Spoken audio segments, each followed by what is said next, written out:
네, 만나서 반갑습니다. 네, 또 소개받은 순환선교단 안승영 선교사입니다. 예, 저기 뭐지요? 아까 목사님 나와서 인사하시는데 예수님처럼 살기를 원하시는 분들은 할렐루야 하십시다 이렇게 하셨는데 다들 할렐루야 하시더라고요. 예, 놀라운 인사입니다, 맞지요? 네, 예수님처럼 살기를 원하시는데 제가 드리는 어떤 말씀도 아멘이 안 되실 말씀이 없으실 거라 믿어요. 할렐루야, 아멘. 예수님처럼 살기 원하시는데 뭐는 안 되겠어요, 맞지요? 예, 정말 너무 감사하고 아주 또 함께 또 주님 안에서 함께 또 우리 목사님 만나서 그리고 또 우리 하나님 보시기에 참 좋았더라 교회에 함께 또 이렇게 주님 말씀 함께 나누게 돼서 너무 기쁘고 또 주님께 영광입니다. 저는 아직도 이런 자리가 굉장히 어색합니다. 제가 선교사로 헌신한 지 이제 20년이 좀 더 되어 가는데요. 아직도 저의 옛사람의 흔적들이 너무 많아서 제가 이렇게 선교사라고 그러면 되게 어색하고 그냥 형제 이런 게 되게 마음이 편안하고 하여튼 그렇습니다. 어쨌든 주님께서 저에게 일하셨던 또 주님 저에게 주신 은혜들 그리고 아마 뭐 특별히 아마 못 들었던 얘기는 없으실 거예요. 아마 또 십자가 복음 말고 또 무슨 얘기 하겠어요, 그죠? 저희도 십자가 목걸이 이렇게 달고 다니는데 걸고 다니는데 목사님 제 거보다 좀 더 크시더라고요. 저 집에 있는 것 중에 제일 작은 거 갖고 왔는데 저도 다음에 좀 큰 거 갖고 오려고 한번 생각을 좀 이렇게 해봤습니다. 그 주님 뜨겁게 사랑하고 그리고 수요 예배에 이렇게 나와서 찬양하는 모습이 너무 좋은 것 같아요. 제가 미국 순회선교단 미국에서 함께 또 몇 년을 이렇게 또 사역을 했었는데 미국 교회들이 진짜 모이기가 어렵거든요. 미국 교회 성도분들이 한인교회, 이민교회가 되게 바쁘고 그래서 주일 예배도 한번 겨우겨우 막 근근히 거의 대부분 적지 않게 그러시는데 어느 한 교회는 모든 예배를 성가대가 쓰시는데요. 모든 예배를 성가대가 서는데 새벽 예배 때마다 성가대가 서시는 거예요. 새벽 예배 때마다. 그리고 죽기 살기로 신앙생활을 하세요. 죽기 살기로 그 바쁜 미국에서. 그리고 목사님이 선교에 미치셨어요. 복음과 선교에 미치셔가지고 목사님하고 이렇게 같이 성도님들이 목사님하고 마주치는 걸 되게 무서워하세요. 왜냐하면 목사님은 이렇게 복도에 지나가다가 목사님이 이렇게 장로님하고 눈이 마주쳤다. 그러면 장로님 보고 장로님 저기 그 중앙아시아 어디 좀 가시라고 이런 가야 돼요. 거기는 거기는 뭐 아니요 이런 게 안 돼요. 그 교회는 그냥 목사님하고 눈이 마주쳤다. 그러고 그리고 어느 집사님 보고 집사님 어디 좀 가셔야 되겠습니다. 그럼 거긴 가야 돼요.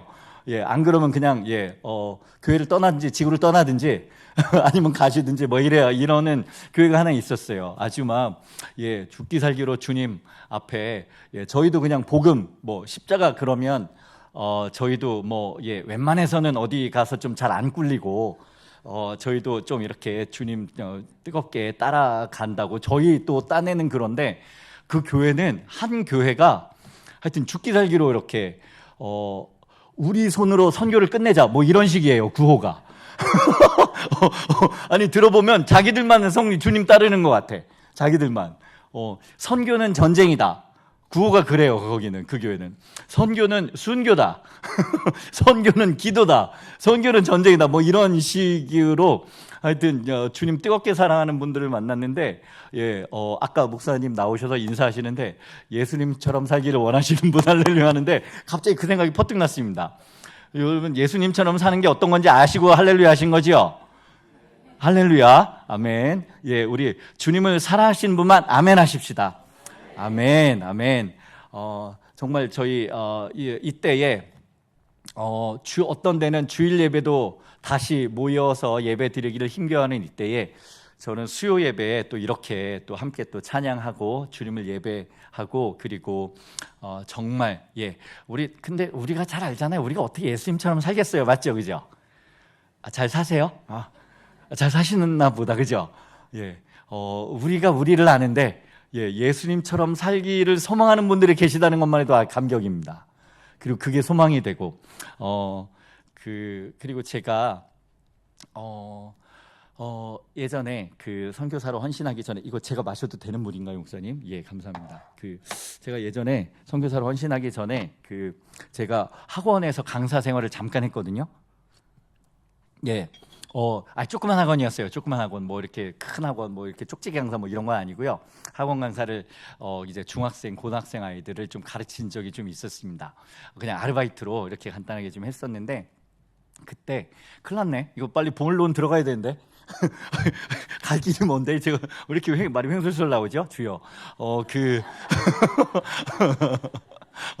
학원에서 이렇게 학교 선생님은 아니었는데 저도 어렵게 이렇게 공부를 하고 애써서 이렇게 하다 보면 이거를 왜 이렇게 가르쳐 주시나 선생님들이, 좀 이랬었던 생각이 되게 좀 많았어요. 어떤 애들은 그냥 대충만 알려줘도 잘하는 애들이 있잖아요, 그죠? 그런 적이 없으셨다고요? 예, 대충만 알려줘도 잘하는 친구들이 있잖아요, 그죠? 아이들도 뭐 똑같이 어떤 애는 죽어라고 가르치는데 얘는 자리에는 앉아 있는데 성적은 안 올라, 그죠? 그럴 때 보통 어머니들이 하시는 말씀이, 우리 애는 머리는 좋은데 공부는 못해요, 뭐 이런. 그러니까 머리는 좋은데 이렇게 공부를 못해요. 그거는 안 좋다는 얘기예요. 그건 안 좋은 거예요. 좋은 게 아니라 안 좋은 거예요. 근데 어떤 친구들은 그냥 대충만 알려줘도 자기가 알아서 잘한단 말이에요. 그런데 제가 이렇게 보니까 공부를 잘하고 싶은 마음은 있어. 근데 아무리 해도 안 되는 친구들, 이런 친구들에 대한 제가 긍휼의 마음이 있습니다. 왜냐하면 제가 이렇게 어렵게 공부를 이렇게 어렵게 잘 못하다가 이렇게 조금씩 배워가가지고 좀 이렇게 성적을 내다 보니까 책상에는 오랫동안 앉아 있고 끙끙끙끙은 되는데 성적은 거의 안 나오는 친구들이 저의 타켓이었습니다. 주 타켓이었습니다. 그래서 그 친구들한테 제가 가서, 야, 너 이런 거 때문에 이렇게 공부 안 되지? 그러면 귀가 이만큼 번쩍 뜨이는 거예요. 왜냐하면 자기가 고민하고 있는 걸 알려주거든요. 그렇다고 제가 여러분들의 아이들을 가르치겠다는 건 전혀 아니니까 그런 기대는 하지 마시기 바랍니다. 그리고 어차피 제가 저 다 잊어버렸고, 그러니까 잘하는 애들은 그냥 둬도 잘해요, 알아서. 그리고 아예 포기한 애들이 있습니다. 그런 친구들은 뭐라고 해도 안 돼요. 그런 애들은 그냥 재워요, 저는. 그냥 재우고, 그래 얼마나 피곤하겠네, 여기서라도 자라, 이렇게 잠 재우고. 그런데 진짜 나는 잘하고 싶은데 안 돼요, 이런 친구들이 진짜 있거든요. 근데 그것도 두 마음이에요. 진짜 잘하고 싶다고 하는 친구들은 가르쳐주는 대로 진짜 잘 따라와요. 그런데 잘 따라오지 못하는 친구들은 진짜 잘하고 싶은 마음은 있는데 자기 생각대로 가는 친구들이 있죠. 이런 친구들은 안 돼요. 네. 그럼 걔는 계속 고생해야 돼요. 저의 주 타켓은 정말 저 잘하고 싶은데 안 돼요, 이런 친구들이 저의 주 타켓이었거든요. 긍휼의 마음이 있고요. 그리고 제가 신앙생활도, 제가 원래 안모태 출신입니다. 세상에서 막 살다가 이렇게 주님 뜨거운 은혜를 경험하고 막 죽기 살기로 너무 주님 은혜가 막 기뻐서 갑자기 제 삶이 변하기를 시작을 했는데, 그러니까 얼마나 엉망진창했겠어요. 기도하자 그러면 이게 기도인지 이게 뭔지 모르고 막 이렇게 기도 생활을 하고, 교회에 와서 이게 도대체 신앙생활을 어떻게 하는 건지 모르다가 엎치락뒤치락 하는 시간들을 워낙 오랫동안 가지다가 이렇게 복음 앞에 와장창 깨지고, 광야 생활을 오랫동안 하다가 완전히 박살나서 주님 앞에 천부의 의지 없어서 손 들고 옵니다, 이렇게 주님 앞에 이제 이렇게 은혜를 입었던 터라, 저의 교회 안에서의, 또 혹은 선교지 안에서의 저희 주 타켓은, 포기하신 분들은 주무셔도 됩니다. 포기하신 분들은 주무셔도 되고, 그리고 알아서 잘 신앙생활 하시는 분들은 저런 애도 있구나, 뭐 이렇게 생각하시면 되겠습니다. 그런데 교회 오랫동안 다녔는데 어떨 때는 주님의 은혜가 임하는 것 같기도 하고 어떨 때는 안 되는 것 같기도 하고, 그래서 이 문제를 내 실력으로 풀었나 아니면 주님 은혜로 풀었는지를 구분이 못 하시는 분들이 종종 계세요. 지금도 벌써 몇 분 끄떡끄떡 하시는데, 그런 분들이 저의 주 타겟입니다.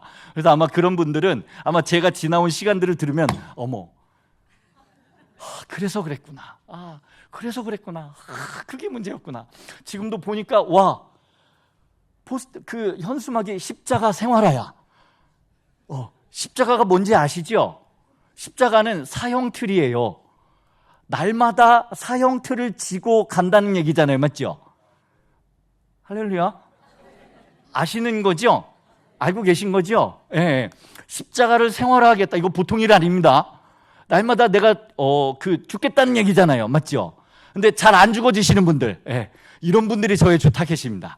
아, 나는 진짜 죽고 싶어요, 목사님. 저 좀 죽여주세요. 막 이런 분들. 저 진짜 안 죽어져요. 나 정말 죽어야 되는 거 알겠는데. 그리고 어떨 때는 죽은 것 같다가도 다시 살아나고, 죽은 것 같다가 다시 살아나시고, 뭐 이런 분들도 계시죠, 그죠? 예. 뭐 누구 마음은 누가 잘한다고. 저도 하도 많이 경험을 해가지고 그런 분들의 마음을 너무 이해가 있습니다. 그런 분들은 귀를 쫑긋해서 오늘 들으십시오. 그래서 목사님한테는 얘기 못 하잖아요, 맞죠? 목사님한테는 주여, 네, 할렐루야, 저 예수님처럼 살고 있어요. 그리고 교회 리더분들한테는 어떻게 별일 없으시냐고 전화하면 예, 할렐루야. 싸우고 있다가 집에서 부부싸움을 있다가 전화를 받으면 예, 할렐루야. 예, 목사님. 예, 권사님. 뭐 이럴 수밖에 없는. 전화 끊고 나면 또 싸우고. 이런 분들이 이런 분들은 오늘 저의 이야기를 잘 들어주시기 바랍니다. 그래서 할렐루야. 예, 오늘 아주 분위기 좋습니다. 맞죠? 예, 그래서 정말 어떻게 하면 이 복음이 우리에게 더 생명이 되고 주님 더 뜨겁게 사랑하고 주님 앞에 잘 달려가신 분이라면 아마 더 은혜의 시간이 되실 터이고, 우리에게 주신 복음이 이런 복음이었구나 하고 더 감격이 되시게 될 터이고, 그리고 이게 어떨 때는 잘 사라지는 것 같다가 어떨 때는 좀 잘 안 되는 것 같은, 아마 이런 분들에게는 아마 조금의 그런 좀 도움이 아마 좀 되시지 않을까 싶습니다. 저는 순회 선교단이라는 선교단체에서 주님을 섬기고 있는 안승용 선교사입니다. 저도 통합교단 출신이어서 이 복음을 함께 통합교단 우리 목사님 너무 반갑고 진짜 쉽지 않거든요. 이 통합교단에서 함께 이렇게 십자가 복음을 함께 나눌 수 있다는 건 쉽지 않은 일인데 너무 감사드리고, 함께 말씀은 저희도 함께 읽었으니까 이제 좀 본론을 좀 들어가도록 하겠습니다. 제가 결혼한 지 이제 작년으로 만 20년이 이제 좀 지났습니다. 그러니까 대략 연식이 좀 나오죠, 그죠? 대략 연식이 20여 년 전인데, 그러니까 이제 제가 아내하고 교제하다가 이제 결혼을 이제 하게 됐는데, 결혼하기 전에 이제 그 처갓집에 가서 어느 정도 이제 서로 결혼하려고 얘기는 됐는데, 뭐 일종의 뭐랄까 그 마지막 최종 관문 같은 거 있잖아요. 최종 관문. 이제 제 아내는 이제 저희 집에 가서 최종 인사를 드리고, 그리고 저는 또 이제 처갓집에 가서 이제 제가 데려가겠습니다. 뭐 이런 최종 관문의 시험 같은 그런 시간이 있었습니다. 그래서 제가 이제 처갓집에 최종적으로 그렇게 장인어른 장모님께 이렇게 인사를 하러 가는 날이었어요. 근데 저희 처갓집이 그 전라도 분들이셨습니다. 장인어른 장모님이 전라도 분들이신데, 전라도에서는 귀한 손님이 오거나 혹은 큰 잔치를 할 때 꼭 나오는 음식이 있습니다. 혹은 뭔지 아십니까? 홍어라는 게 있습니다. 홍어 아시나요? 홍어? 어르신들은 아실 테고 아마 우리 그 다음 세대나 젊은 분들은 잘 모르실 것 같은데, 홍어가 이제 생선을 삭힌 거잖아요.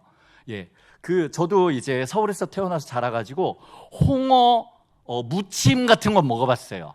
홍어 무침은 왜 이렇게 도라지, 오이 뭐 이렇게 새콤달콤하게 해가지고 이렇게 무쳐가지고 먹는 거, 그런 건 먹어봤는데, 제가 홍어회라는 건 듣도 보도 본 적이 없습니다. 그리고 냄새가 굉장합니다. 홍어회가. 전라도 분들 말고는 홍어회를 아마 제가 보기에는 잘 드시는 분이 거의 없는 것 같아요. 화장실에서 아주 독한 냄새, 암모니아 냄새 나잖아요.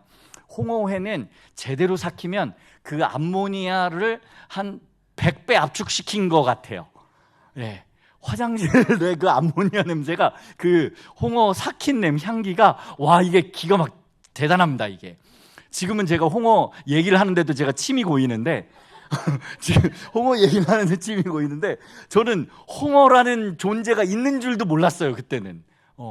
근데 제가 드디어 이제 아내의 그 처갓집에 허락을 받으려고 이제 그 집이 있는 골목을 딱 들어섰는데, 들어서자마자 이상한 냄새가 나기 시작하는 거예요. 이상한 냄새가, 이거 도대체 무슨 냄새냐?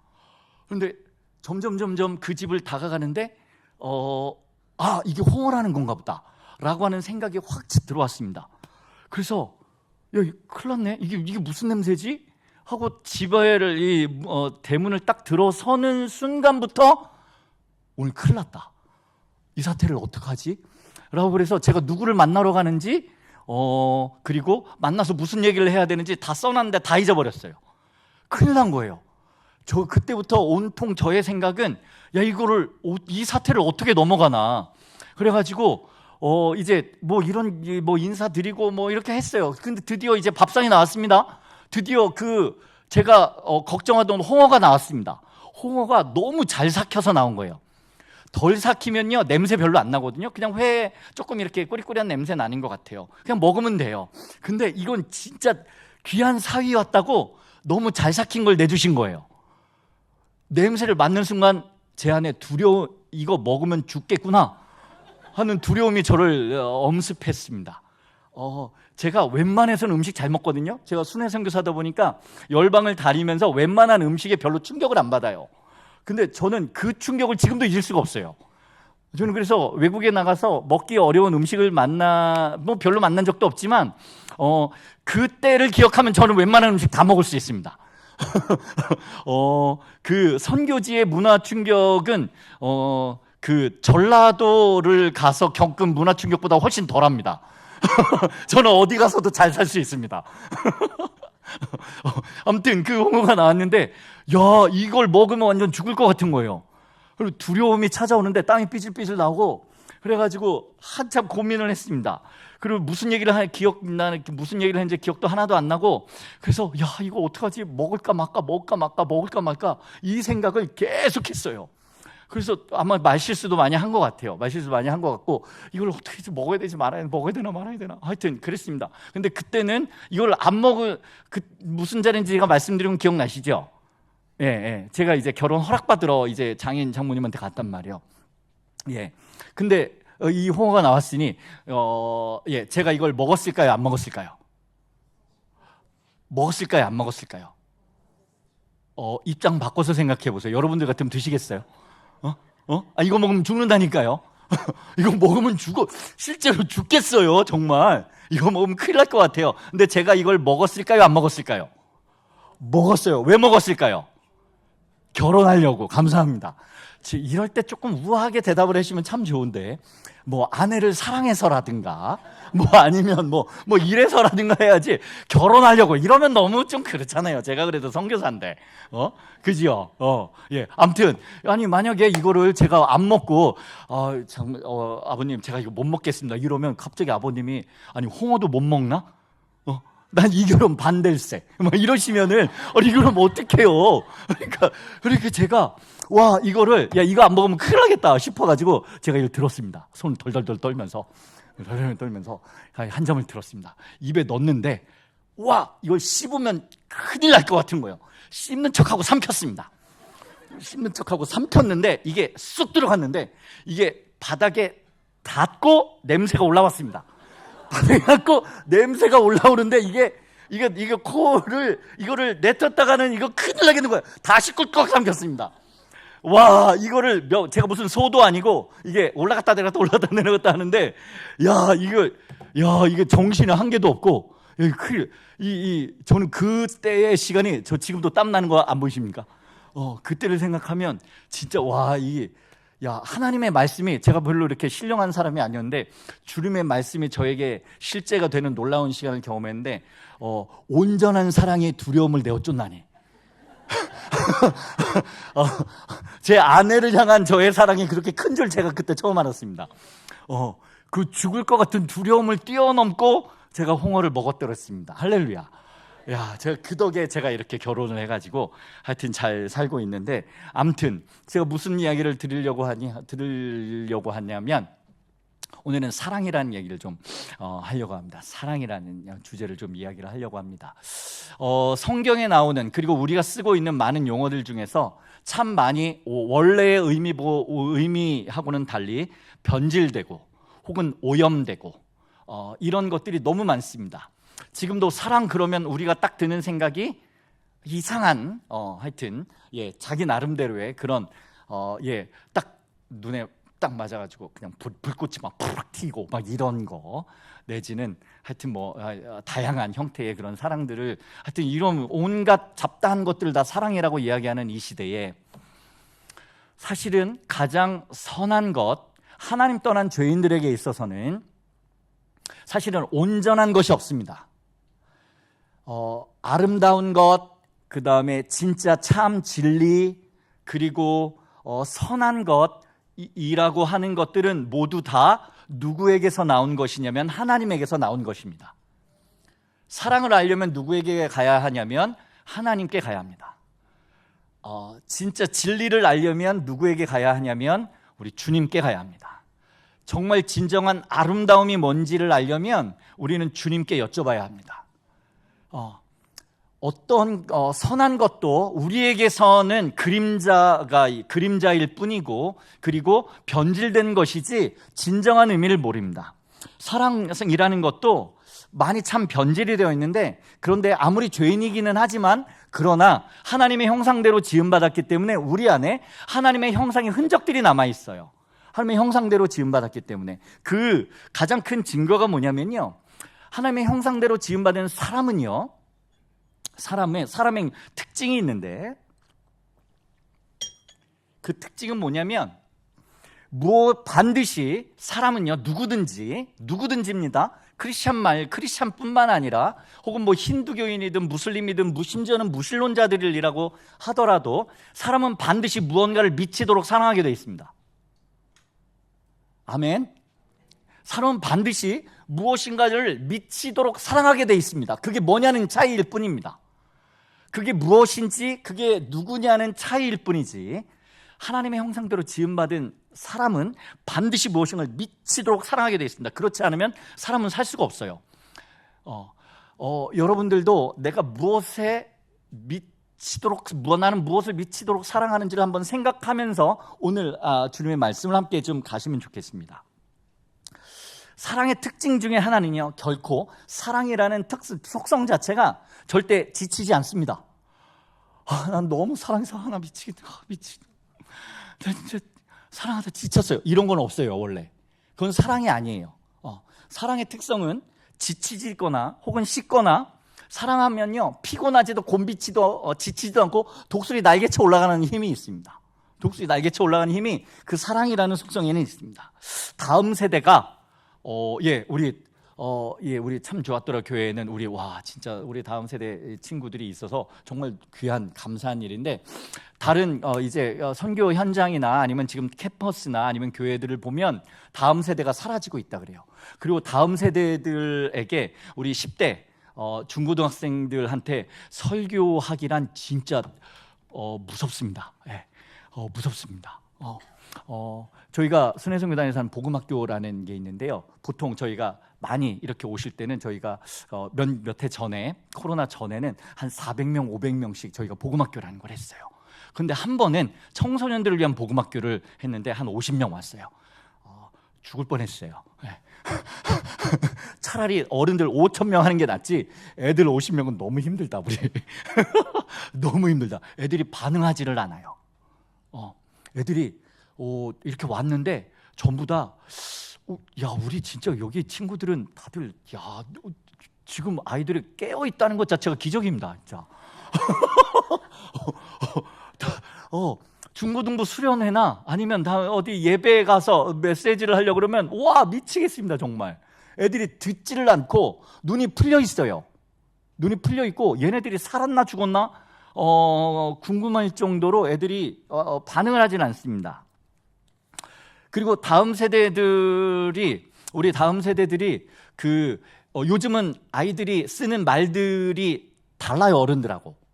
애들이 작정하고 지들끼리 쓰는 말을 쓰면 엄마 아빠들 못 알아들어요. 애들이 작정하고 쓰면 말 못 알아듣습니다. 문자 보여주면 해독하는데 오래 걸립니다. 통역이 필요합니다. 그리고 말이 다르죠. 그 다음에 바깥에 있는 애들은 옷 입고 다니는 것도 좀 달라요. 그리고 먹는 것도 많이 달라요. 지금 어른들하고 기성세대가 많이 다릅니다. 말 다르지, 먹는 거 다르지, 옷 다르지, 완전히 미전도 종족입니다. 예. 그래서 다음 세대 사역하시는 분들은 미전도 종족이 나타났다. 이렇게 이야기를 할 만큼 완전히 다른 세상의 아이들입니다. 그런데 이 친구들이 집중력이 떨어지고 별로 이렇게 관심이 없고 뭘 한 30분, 1시간 이상을 못한다 그래요. 과연 그럴까요? 우리 다음 세대 친구들이 과연 그럴까요? 집중력이 없을까요? 우리 남자 아이들은 주로 여러분들의 자녀들이 있거나 혹은 아니면 주위에 누구 이렇게 아는 분들 아이들이 있으시다면 남자애들은 뭐에 미쳐 살까요? 요즘에 뭐에 미쳐 살까요? 예, 성경이 우리 애들 말고 목사님 방해가 돼요, 목사님 이러시면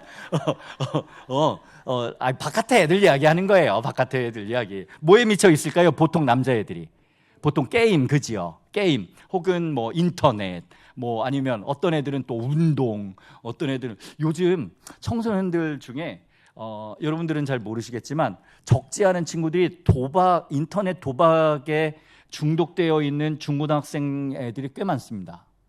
인터넷 도박에. 이게 심각한 문제가 됐어요. 우리나라에 심각한 문제가 돼서 제가 아는 분의 자녀만 해도 그 친구는 이제 20대이긴 한데 몇백만 원을 이제 빚을 진 거예요. 몇백만 원을. 심지어 또 심각한 애들은 뭐 몇천만 원씩 빚을 지기도 하고 도박에 미쳐가지고 그만큼 지금 이게 심각한 국회에서 문제가 될 만큼 국회에서 얘기가 되어질 만큼 아주 심각한 문제가 되어져 갈 만큼 지금 그렇습니다. 자매들은 뭘 좋아하는지 제가 자매들을 잘 몰라가지고 자매들은 뭐가 그렇게 뭘 미치도록 좋아하는 게 많을까요? 여자애들은 기도요. 야 정말 좋은 교회예요. 예. 예. 성경과 기도에 미쳐 있는 우리 아이들 정말 감사하죠, 그죠? 여자애들은 뭐 이런 거라 그래요. 뭐 무슨 소설, 뭐 만화, 뭐 이런 것들을 또 좋아하는가 봐요. 그런데 자 이런 거에 뭐 인터넷, 게임 혹은 뭐 무슨 만화 이런 거에 미쳐 있는 친구들이 집중력이 떨어질까요? 집중력을 기르려고 약을 먹으면서 볼까요? 아니면 저절로 될까요? 저절로 돼요. 게임에 중독된 친구들을 게임에 미친 친구들을 못하게 하는 게 어려울까요? 아니면 하게 하는 게 힘들까요? 어려우세요? 한국말이 예. 못하게 하면 화를 낼까요? 아니면은 하라고 옆에서 막 기도를 하고 이렇게 그 보약을 먹이고 너 어떻게 좀 밤을 새서라도 좀 게임을 좀 해야 되지 않겠니? 이렇게 도와줘야 될까요? 아니면 못하게 하면 미칠까요? 어떻게 될까요, 아이들이? 못하게 하면 미치겠죠. 게임에 중독되면요, 애들이 밤새는 건 어렵지 않습니다. 오히려 밤새는 걸 못하게 하면 집 나갑니다. 집 나갑니다. 그리고 우리 어느 선교사님 자녀는요, 이걸 못하게 하니까 엄마 아빠 다 잠이 드신 다음에 엄마 거를 핸드폰을 갖고 와서 이거를 이불을 뒤집어 쓰고 이걸 하고서 갖다 놓는 거를 몇 달을 했다는 거예요. 엄마 모르게. 야, 대단합니다. 그 정성, 그 에너지 지치지 않습니다. 독수리 날개쳐 올라가는 힘이 납니다. 밤새는 거 전혀 어렵지 않습니다. 이게 그러니까 대상이 무엇이냐는 문제지. 하여튼 자기가 좋아하는 것을 위해서라면 에너지는요 저절로 납니다. 저절로 납니다. 그리고 조금 핍박을 받았다고 그만둘까요? 핍박을 받으면 받을수록 더 거세집니다. 이게 사랑의 특성입니다. 고난이 오고 장애가 생기면 뛰어넘습니다. 그거에 중단되면 그건 사랑 아닙니다. 그 정도는 가뿐하게 뛰어넘어야 진짜 사랑이라고 할 수가 있는 거죠. 아니, 남자 여자가 연애만 해도 난리 나잖아요, 맞죠? 너무 오래되셨군요. 너무 오래되셨군요. 예. 둘이 연애하면 왜 그러잖아요. 아무리 속여도 다 둘은 막 이렇게 남들 몰래 한다고 하는데 주위 사람 다 알죠, 그죠? 자기들만 모르고 주위에서 다 알아. 저것도 연애하는구나 다 안단 말이에요. 누군가를 이제 형제 하나가 갑자기 교회에서 어느 자매가 갑자기 마음에 들어온 거죠. 어느 자매가 갑자기 어느 날 불쑥 마음에 자리를 잡기를 시작한 거예요. 지금 반응 보이는 분들이 몇 분 계시는데 조금 수상합니다. 네, 예, 취조하진 않겠습니다. 어쨌든 오늘 자매가 갑자기 내 마음 안에 들어온 거예요. 그리고 이렇게 교회를 갔는데 이렇게 딱 봤더니 자매가 안 보여. 갑자기 흑암이 되는 거죠. 교회가 캄캄해지고 나 혼자 있는 것 같고 다 있어. 다 있어. 아무도 없지 않아. 다 있어. 근데 갑자기 흑암으로 변하고 갑자기 나 혼자 있는 것 같은 흑암과 같은 이렇게 어둠 가운데 있다가 갑자기 문을 삐걱거고 들어오는데 안 봐도 그녀야. 그럼 갑자기 환해지는 거죠. 갑자기 천국으로 바뀌는 거예요. 이러기를 시작해가지고 갑자기 눈에 불이 튀기를 시작을 하면 이거 완전히 자기들이 가장 슬픈 영화의 주인공이 됩니다. 누가 시키지도 않았는데. 그리고 밤에 이제 둘이 데이트를 하다가 형제가 자매를 집에 이제 데려다 줍니다. 그러면 또 들어가면 되지. 오빠 내가 정류장까지 데려다 줄게. 그리고 또 기 나와가지고 또 정류장에 또 데려다 주고. 그럼 또 이제 밤에 또 혼자 들어가는 것도 걱정되니까 아니야 내가 집에다 데려다 줄게. 이러기를 자기끼리 고기를 계속 왔다 갔다 하고. 그리고 집에 들어가지. 그럼 집에 들어갔으면 자빠져 자야지. 그걸 또 전화를 붙들고 지금은 이 핸드폰이라도 있지. 옛날에는 저희 때는 핸드폰도 없었어요. 무선 전화기 나온 게 엄청난 놀라운 발명품이었거든요. 근데 그 무선 전화기 안 나왔을 때는 전화 안 했을까요?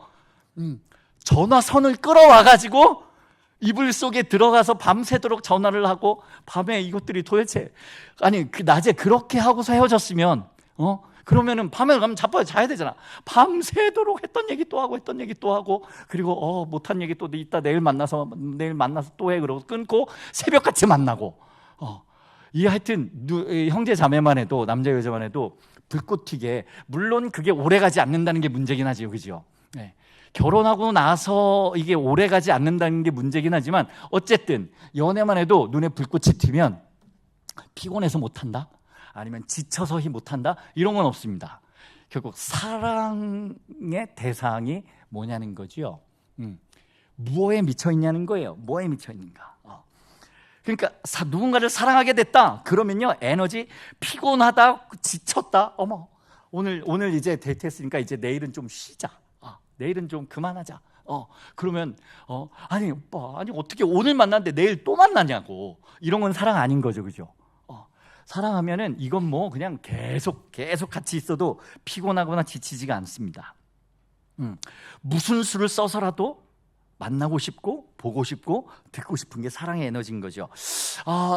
이제 세대가 지나가다 보니까 우리 집사님들, 장로님들, 집사님들, 장로님들 중에는 이렇게 이렇게 골프나 테니스나 이런 거에 너무 이렇게 사랑하시는 분들이 또 이렇게 계시더라고요. 골프에 사랑이 빠지신 분들은요, 와 대단합니다. 그 에너지 어마어마합니다. 여러 분 뵀습니다. 집에 이렇게 그 퍼팅하는 요만한 그린 딱지 하나 같은 거 갖다 놓고 화장실 가려고 나오셨다가 한번 하고 들어가시고 뭐 이런 일들을 하십니다. 그 에너지는 대단합니다. 그 에너지. 또 우리 집사님들이나 우리 자매 집사님들이나 권사님들 중에는 텔레비는 나의 목자시니 내가 부족함이 없으리로다. 그러면서 온통 막 드라마, 그죠? 막 뭐 트로트, 뭐 이런 거에 또 이렇게 빠지신 분들, 이분들 대단합니다. 무슨 요즘 10대 아이들 무슨 아이돌 가수나 뭐 배우나 이런 거 쫓아다니는 거 저리 가라더라고요. 그냥 똑같아요. 어른들이나 아이들이나 하여튼 아이돌에 미쳐가지고 용돈 쏟아붓는 애들 뭐라 할 게 전혀 없습니다. 제가 뭐라고 하는 게 아니고 이게 사랑의 에너지고요. 이게 하나님 형상을 닮은 하나님께서 저는 사랑이 없어요. 저는 뭐에 미치지 않아요. 이런 분들이 종종 계실지 모르겠어요. 아니요. 곰곰이 한번 생각해 보세요. 돈에 미친 사람은 앉으나 서나 자나깨나 무슨 생각할까요? 돈 벌 생각하겠죠. 돈 버는 거에만 맞들이면요, 지쳐 쓰러져 나가도 죽어도 별로 피곤하지 않아요. 돈 버는 거에 미친 사람은. 그리고 자기 명예에, 자기 자존심 걸려있는 사람은요, 다른 거에는 완전 천사예요. 다른 거에는. 그런데 자기 자존심이 뭔가 하나 건드려졌다, 내가 누명을 썼다 이러면 그러면 하여튼 그 교회를 들었다 놨다 하시는 분들 종종 많이 뵀습니다. 무언가에는 저와 여러분들의 마음은 무언가에는 미쳐 있습니다. 무언가를 사랑하지 않고는 견딜 수가 없습니다. 그게 뭐냐는 거예요. 그게 아이들이 될 수도 있고, 돈이 될 수도 있고, 사람이 될 수도 있고, 아니면 그게 무엇인가, 다른 무엇인가가 될 수도 있습니다. 한 가지 질문을 좀 드립니다. 지금 여러분들의 영혼을 송두리째 사로잡아서 어떤 대가를 지불해도, 무슨 일이 생겨도 반드시 얻고야만은 그 대상은 무엇입니까? 라고 하는 질문입니다. 지금 무슨 굳이 신학적으로 내지는 교리적으로 굳이 그렇게 대답하실 필요는 없습니다. 그런 거는 충분히 지금까지 했습니다. 그리고 오늘 제가 드리는 말씀의 초점하고는 완전히 다른 거라는 걸 아시고 계실 겁니다. 저의 초점은 저 진짜 주님 뜨겁게 사랑하고 싶어요 라고 하는 분들이 저의 타겟이라고 오늘 말씀드렸습니다. 그런 분들은 신학적으로, 그리고 목사님한테 들었던 얘기 그리고 엄마 아빠한테 들은 얘기, 이런 거 말고 실제 나의 마음의 중심을 같이 한번 보면서 가자는 거예요. 나는 도대체 나로 하여금 앉으나 서나, 그리고 누워도 그 생각나고, 그리고 사람이 뭔가를 사랑하잖아요. 그러면 공간 가치 있냐 없냐 전혀 문제 없습니다. 미국에 있어도 내 사랑하는 딸이 미국에 있으면 내 마음은 미국에 가 있습니다. 사랑하는 아들이 군대에 가 있으면 그죠? 사랑하는 아들이 군대에 가 있으면 엄마의 마음은 군대에 가 있습니다. 사랑의 특징은 뭐냐면 동일시가 일어나요. 동일시가. 그러면 그 아이가 아프면 내가 아파요. 그 아이가 고통스러워하면요, 내가 고통스러워요. 사랑은 전혀 다른 인격체를 완전하게 하나로 엮어내는 놀라운 힘이 있습니다. 여기에 연합의 비밀이 있는 거죠. 사랑하는 여러분, 여러분들이 조금 지치고 힘겹고 어떨 땐 마음이 무너져 내렸다가도 그 사람 볼 생각하면 갑자기 막 에너지가 솟고, 저희 아버지 어머니는요, 평생을 서울에 평화시장이라는 동네가 있습니다. 거기는 밤장사입니다. 밤장사. 저희 자식들 공부시키고 자식들 편하게 살게 해주시겠다는 마음이 저희 부모님 세대 때는 다 그러셨거든요. 평생을 밤장사 하셨어요. 낮과 밤을 거꾸로 사셨어요. 그 동네가 어떤 데인지 제가 잘은 모르지만 조금은 압니다. 내가 사랑하는 아이들을 위해서도요, 조금 피곤하고, 그리고 직장 생활 하시는 우리 부모님, 아버지들이, 저도 직장 생활 좀 해봤거든요. 직장에서 상사들에게 받는 인간 같지 않은 대우, 이런 거 몇 번 받으면요, 그냥 때려쳐도 12번도 더 때려치고 싶은 마음이 왔다 갔다 해요. 그런데도 그 자리를 꿋꿋하게 지켜내는 이유는 자식들 때문에 그랬어요. 우리 부모님 세대 때는 그랬다고요. 여러분들은 지금 저와 여러분들의 삶에 나 진짜 그 생각만 하면 너무 행복하고, 생각만 해도, 그리고 그 사람만 생각하면, 혹은 그 일만 생각하면 그냥 기운이 나고, 누워있다가도, 그리고 낙심해 있다가도 벌떡벌떡 일어나게 하는 저와 여러분들의 영혼을 송두리째 사로잡아서, 저와 여러분들이 어떤 낙심 가운데 있든지, 그리고 어떤 혼돈 가운데 있든지, 그 생각만 하면, 그 사람만 생각하면, 그 일만 생각하면 나를 그냥 내 영혼을 사로잡아서 끌어가는 그 에너지는, 그 가치는 무슨 가치냐는 거예요. 한 가지 질문을 좀 더 드리죠. 자, 그러면 만약에 그 가치를 생각하셨다면 그 가치는 하늘에 속한 가치입니까? 아니면 세상에 속한 가치입니까? 를 생각해 한번 해보십시오. 이 질문을 다른 말로 조금 풀어서 말씀을 드리면 이런 질문이 될 것 같습니다. 여러분들은 대답하셔야 돼요. 여러분들은 하늘나라에 속한 자들입니까? 세상에 속한 자들입니까? 하는 질문입니다. 여러분들은 어느 나라에 속해 있으십니까? 여러분들의 삶을, 지금 여러분들의 영혼을 송두리째 사로잡아서 끌어가고 있는 가치, 바로 그 대상, 그 일은 하늘에 속한 것입니까? 땅에 속한 것입니까? 라고 하는 질문을 드렸습니다. 자, 그럼 그 가치는 하늘의 가치입니까? 땅의 가치입니까? 라는 질문으로 풀어드렸습니다. 그 말을 다섯 말로 풀어드리면, 여러분들은 하늘나라에 속한 자입니까? 땅에 속한 자입니까? 라는 질문이라고 말씀을 드렸습니다. 어렵지 않으시죠? 제가 이렇게 이야기하면 초등학생 아이들도 다 알아듣습니다. 왜냐면 저희 아이가 지금 초등학교를 다니고 둘째는 유치원을 다닙니다. 제가 이야기하면 아이들도 다 알아듣습니다. 그러니까 난 못 알아듣겠는데요, 이런 표정 해보셔야 아무 소용이 없다는 걸 미리 말씀을 좀 드립니다. 여러분들은 하늘에 속한 자이십니까? 땅에 속한 자이십니까? 대답을 해주셔야 돼요. 예. 여러분들은 하늘나라에 속한 자입니까? 땅에 속한 자입니까? 예. 한 두 번만 더 했다가는 답이 없어질 것 같아요. 그죠? 자, 저와 여러분들이 어느 나라에 속해 있는지를 쉽게 알 수 있는 답을 하나 알려드리겠습니다. 복잡하지 않습니다. 이렇게 하는 거예요. 집에 가셔가지고 여러분들을 가장 잘 알고 있는 사람, 주로 룸메이트죠, 그죠? 룸메이트, 예, 주로 내 남편, 아내, 혹은 엄마, 아빠, 혹은 자녀들. 그래서 언제든지 나에게 직격탄을 날려줄 수 있는 사람, 예, 선지자, 그죠? 주로 선지자들, 예. 우리 형제님들은 주로 아내들 맞죠? 예. 언제든지, 예. 시와 때와 장소를 가리지 않고 나에게 직격탄을 날려줄 수 있는 바로 그 룸메이트 말입니다.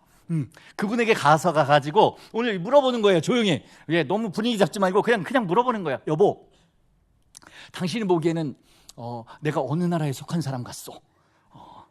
물어보는 거예요.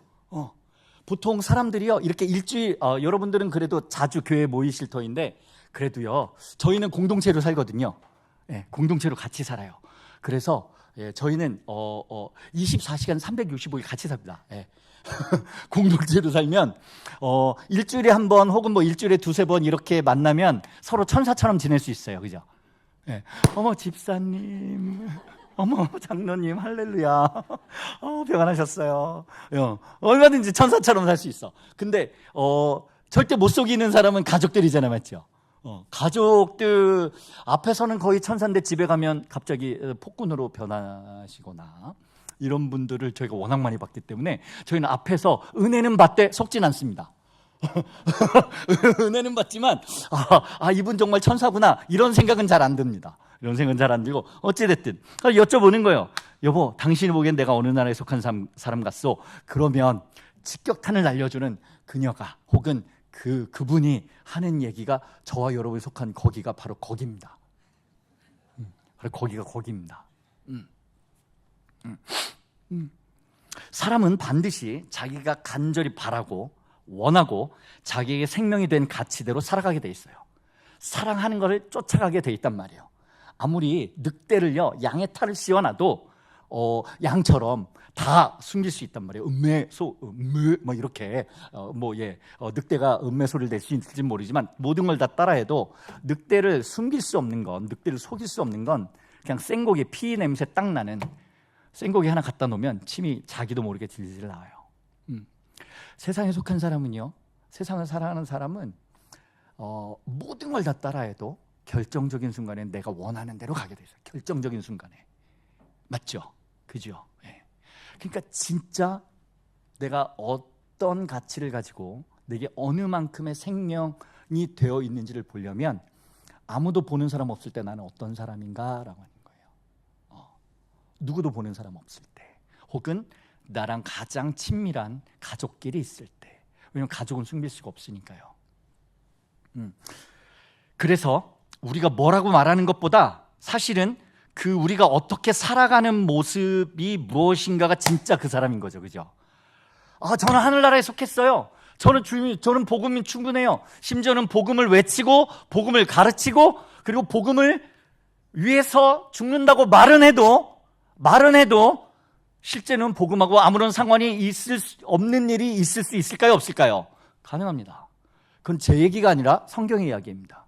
마태복음 7장에 많은 사람들이 마태복음 7장에 보면 나무는 열매를 보면 안다고 했습니다. 좋은 나무가 좋은 열매 맺습니다. 나쁜 나무는 나쁜 열매를 맺을 수밖에 없습니다.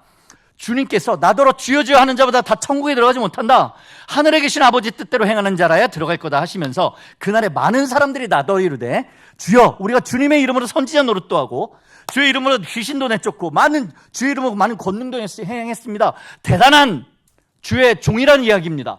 누가 보더라도 이 사람 천국 못 들어가면 나머지는 다 못 들어가 라고 할 만큼 대단한 사람이었습니다. 근데 주님은 속지 않으신다는 거죠. 주님은 속지 않으신다는 거죠. 보통 성도 아니란 얘기입니다. 근데 23절에 주님 뭐라고 해요? 내가 그들에게 밝히 말하되 내가 너희를 도무지 알지 못한다. 이 불법을 행하는 자들아 내게서 떠나가라 라고 이야기하시는 게, 우리가 말하는 거에 주님 속지 않으신다는 거잖아요. 진짜 문제는 뭐냐면 우리의 속사람이라는 거예요. 저와 여러분들의 삶이 주님 보시기에 기뻐하는 삶이냐는 거예요. 우리가 열심히 사역도 하고 기도도 하고 봉사 헌신도 하고 심지어는 주님을 위해서 헌신도 하고 모든 걸 다 하는데, 만약 주님이 우리 모른다 하시면 큰일 아닙니까? 다른 건 못해도 주님이 우리를 아셔야 되지 않습니까? 할렐루야. 아멘. 주님하고 다른 건 못해도 만약에 이 아들 주신 복음이 우리의 생명을 바꿔놓지 못하고 주님과 알 수 있는 관계가 되지 못하면 이건 정말 큰일입니다. 근데 주님 말씀하시기를 마음과 뜻과 정성과 목숨을 다하여 하나님을 사랑하고, 그죠? 오늘 찬양한 것처럼 두 계명을 주셨는데, 합치면 한 계명이지만 두 계명을 주셨는데, 첫 번째는 마음과 뜻과 정성과 목숨을 다하여 하나님을 사랑하고 내 이웃을 내 몸과 같이 사랑하라. 두 계명 주셨어요. 그리고 그렇게 지으셨어요. 그런데 하나님과의 관계가 깨어져서 허물과 죄로 죽어버리고 나니까 하나님의 모든 축복이 저주로 바뀌어버렸습니다. 하나님을 사랑하도록 지었는데, 원래는 이웃을 사랑하도록 주님이 지어놓으셨는데 온통 세상을 사랑하고 나를 사랑하게 우리가 바뀌어버렸습니다. 모든 하나님께서 저와 여러분들을 위해서, 사람들을 위해서 지어놓으신 모든 축복이 저주로 바뀌어버렸습니다. 저주의 핵심은 상황 환경의 문제가 아니라 우리의 존재의 문제라는 것을 여러분들 아마 잘 익히 알고 계실 것입니다. 그저 세상에 태어나서 나 왜 살지? 나 왜 살아가지? 난 왜 태어났지? 내 삶의 이유도 모르고 내 삶의 목적도 몰라서 고아처럼 과부처럼 창기처럼 먹고 마시고 시집가고 장가가고 사고 팔고 하다가 죽는 인생이 됐습니다.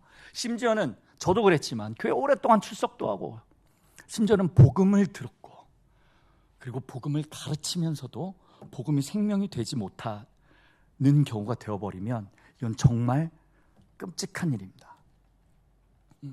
잘 달려오셨다면 잘 가시면 될 일입니다. 그런데 혹여 저 진짜 주님 뜻대로 살고 싶어요.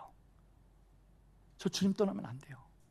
주님 좀 모르신다 하시면 전 큰일 납니다 라고 하는 마음의 갈망이 있으신 분들은 아마 제가 무슨 얘기하는지 아실 거예요. 세상의 특징, 죄의 특징은요, 복잡하지 않습니다. 여러분들 아마 많이 들으셨을 거예요. 세상의 특징, 죄의 특징은요, 이건 누굴 사랑하지요? 결국엔 세상을 사랑하는 것은 결국 누굴 사랑하는 겁니까? 나를 사랑하는 거죠. 세상의 특징은요, 자기 사랑입니다. 세상에서는 네가 원하는 대로 하라고 가르칩니다. 자아를 열심히 추구하고 자아를 실현하라고 가르칩니다. 남녀노소, 종교, 민족, 시대, 문화를 뛰어넘어서 자기가 자기 삶의 주인이 되어서 살아갑니다. 그러면서 심지어는 하나님의 일도 하고 복음도 전하고 헌신도 하는데, 그런데 문제는 사랑의 대상이 바뀌질 않는 거예요. 사랑의 대상이 자기를 위해서 하는 거죠. 그런데 주님이 참 놀라운 일은 주님의 제자가 된다라고 얘기할 때는 나중에 가서 될 일이 아니라 아예 저 주님 따라가고 싶어요 라고 말하면 주님이 너 누구든지 나를 따라오려면 자기를 부인하고, 그지요? 왜냐하면 자기를 사랑해서는 주님을 따라갈 수 없어요. 아멘이십니까? 예. 그러니까 누가복음 9장에 아무든지 나를 따라오려면 뭐라고 말씀하셨죠? 자기를 부인하고 날마다 자기 죽은 십자가를 지고 나를 따라와라. 그리고 뒤이어서 14장에는 무릇 내게 오는 자가 자기 부모나 처자나 형제나 자매 더욱이 자기 목숨을 미워하지 않으면 내 제자가 되지 못하고, 누구든지 자기 십자가를 지고 나를 따르지 않는 자도 능히 제자가 되지 못하리라. 아니, 아예 단칼에 잘라버리셨어요. 단칼에. 아니, 가진 거 나밖에 내 목숨 이거 하나밖에 없는데 나를 어떻게 미워하냐고요. 나에게 속한 건요, 저절로 사랑이 돼요. 이게 죄인의 특징이라는 거예요. 나도 좀 부인하고 싶어요, 주여. 자꾸 자기를 부인하라 그러니까 이 나중에 악에 바치면 우리 이제 속에서 부해가 난다 그러잖아요. 우리 어려 부모님들 속에서 부해가 나잖아. 나도 나를 부인하고 싶다고. 나도 나를 좀 미워하고. 근데 죽어지지가 않는다고 이게. 죽었는데 또 살아나고. 죽었는데 또 살아나고. 자기가 무슨 강시야? 죽었다 살았다 죽었다 살았다. 이게 무슨 일이야 이게? 아니 죽으면 죽은 거지 왜 자꾸 살아나냐고. 이게 뭔가 문제가 있는 거죠, 맞죠? 그리고 어떨 땐 죽은 것 같아. 같이 있을 때는 이렇게 은혜 많이 받고, 그리고 우리 옆에 있는 아이들하고 같이, 친구들하고 같이 있고, 믿음 좋은 어떤 분하고 같이 있으면 나 완전 죽었어, 맞죠? 나 완전 죽었어. 근데 이상하게 누구만 만나면, 그 사람만 만나면 죽었던 내가 부활을 해서 앙 하고 막 핥히고 막 이렇게 서로 막 찌르는 일들이 여러분들은 없으시군요, 그죠?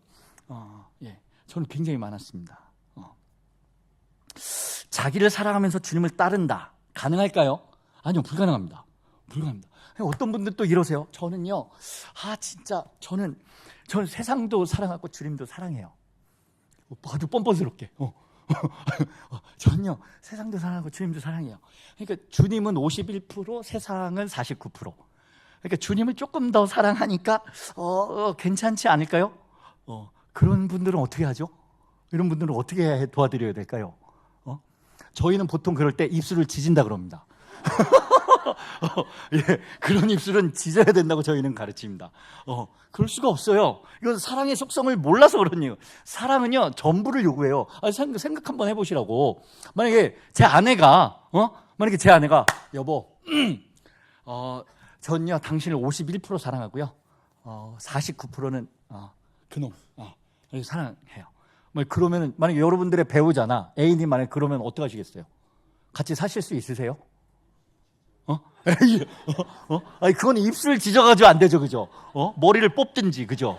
머리를 뽑든지, 하여튼, 단수해야지. 아니, 무슨 일이야? 아니, 내 아내가, 내 남편이, 내 애인이, 나는 51% 사랑하고 어떤 놈을 49% 사랑한다. 이건 그냥, 있을 수 없는 일이죠. 이건 사랑의 속성을 몰라서 그런 얘기예요. 저는 이렇게 우아하게, 이분도 사랑하고 저분도 사랑하고, 그거는요, 아직 결론이 안 났다는 얘기죠, 그죠? 결론이 안 났다는 얘기예요. 모든 것을 다 하는데 주님을 사랑해서 하는 게 아니라 그게 나를 위해서, 그리고 주님을 위해서 한다고 하는데 내 교회를 위해서, 주님을 위해서 한다고 하는데 나의 영광을 위해서. 만약에 사랑의 대상이 바뀌질 않으면 모든 건 허사로 돌아갑니다. 이거 정말 큰일입니다. 이렇게 되면 이거 어떻게 하면 좋죠? 나를 부인하고 주님만 사랑하는 일은, 그러면 혹시 이거 가능할까요? 혹시 가능한 일입니까? 나를 부인하고 주님을 사랑하는 건 가능한 일입니까?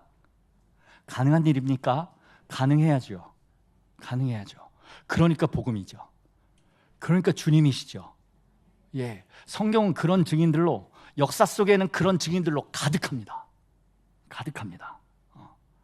사람으로서는 불가능합니다. 근데 하나님으로서는 하실 수 있느니라. 할렐루야. 아멘.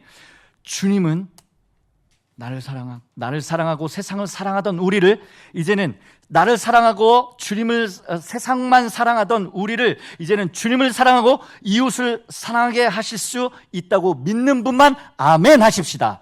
아멘. 예, 아멘입니다. 자, 그러면 오늘 읽었던 말씀은 세상의 대표주자라고 할 수 있는 분을 소개해드렸습니다. 그분은 라합이라는 분입니다.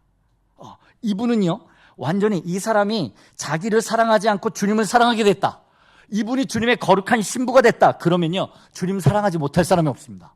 그만큼 사람 편에서는, 인간 편에서는 가능성 제로입니다.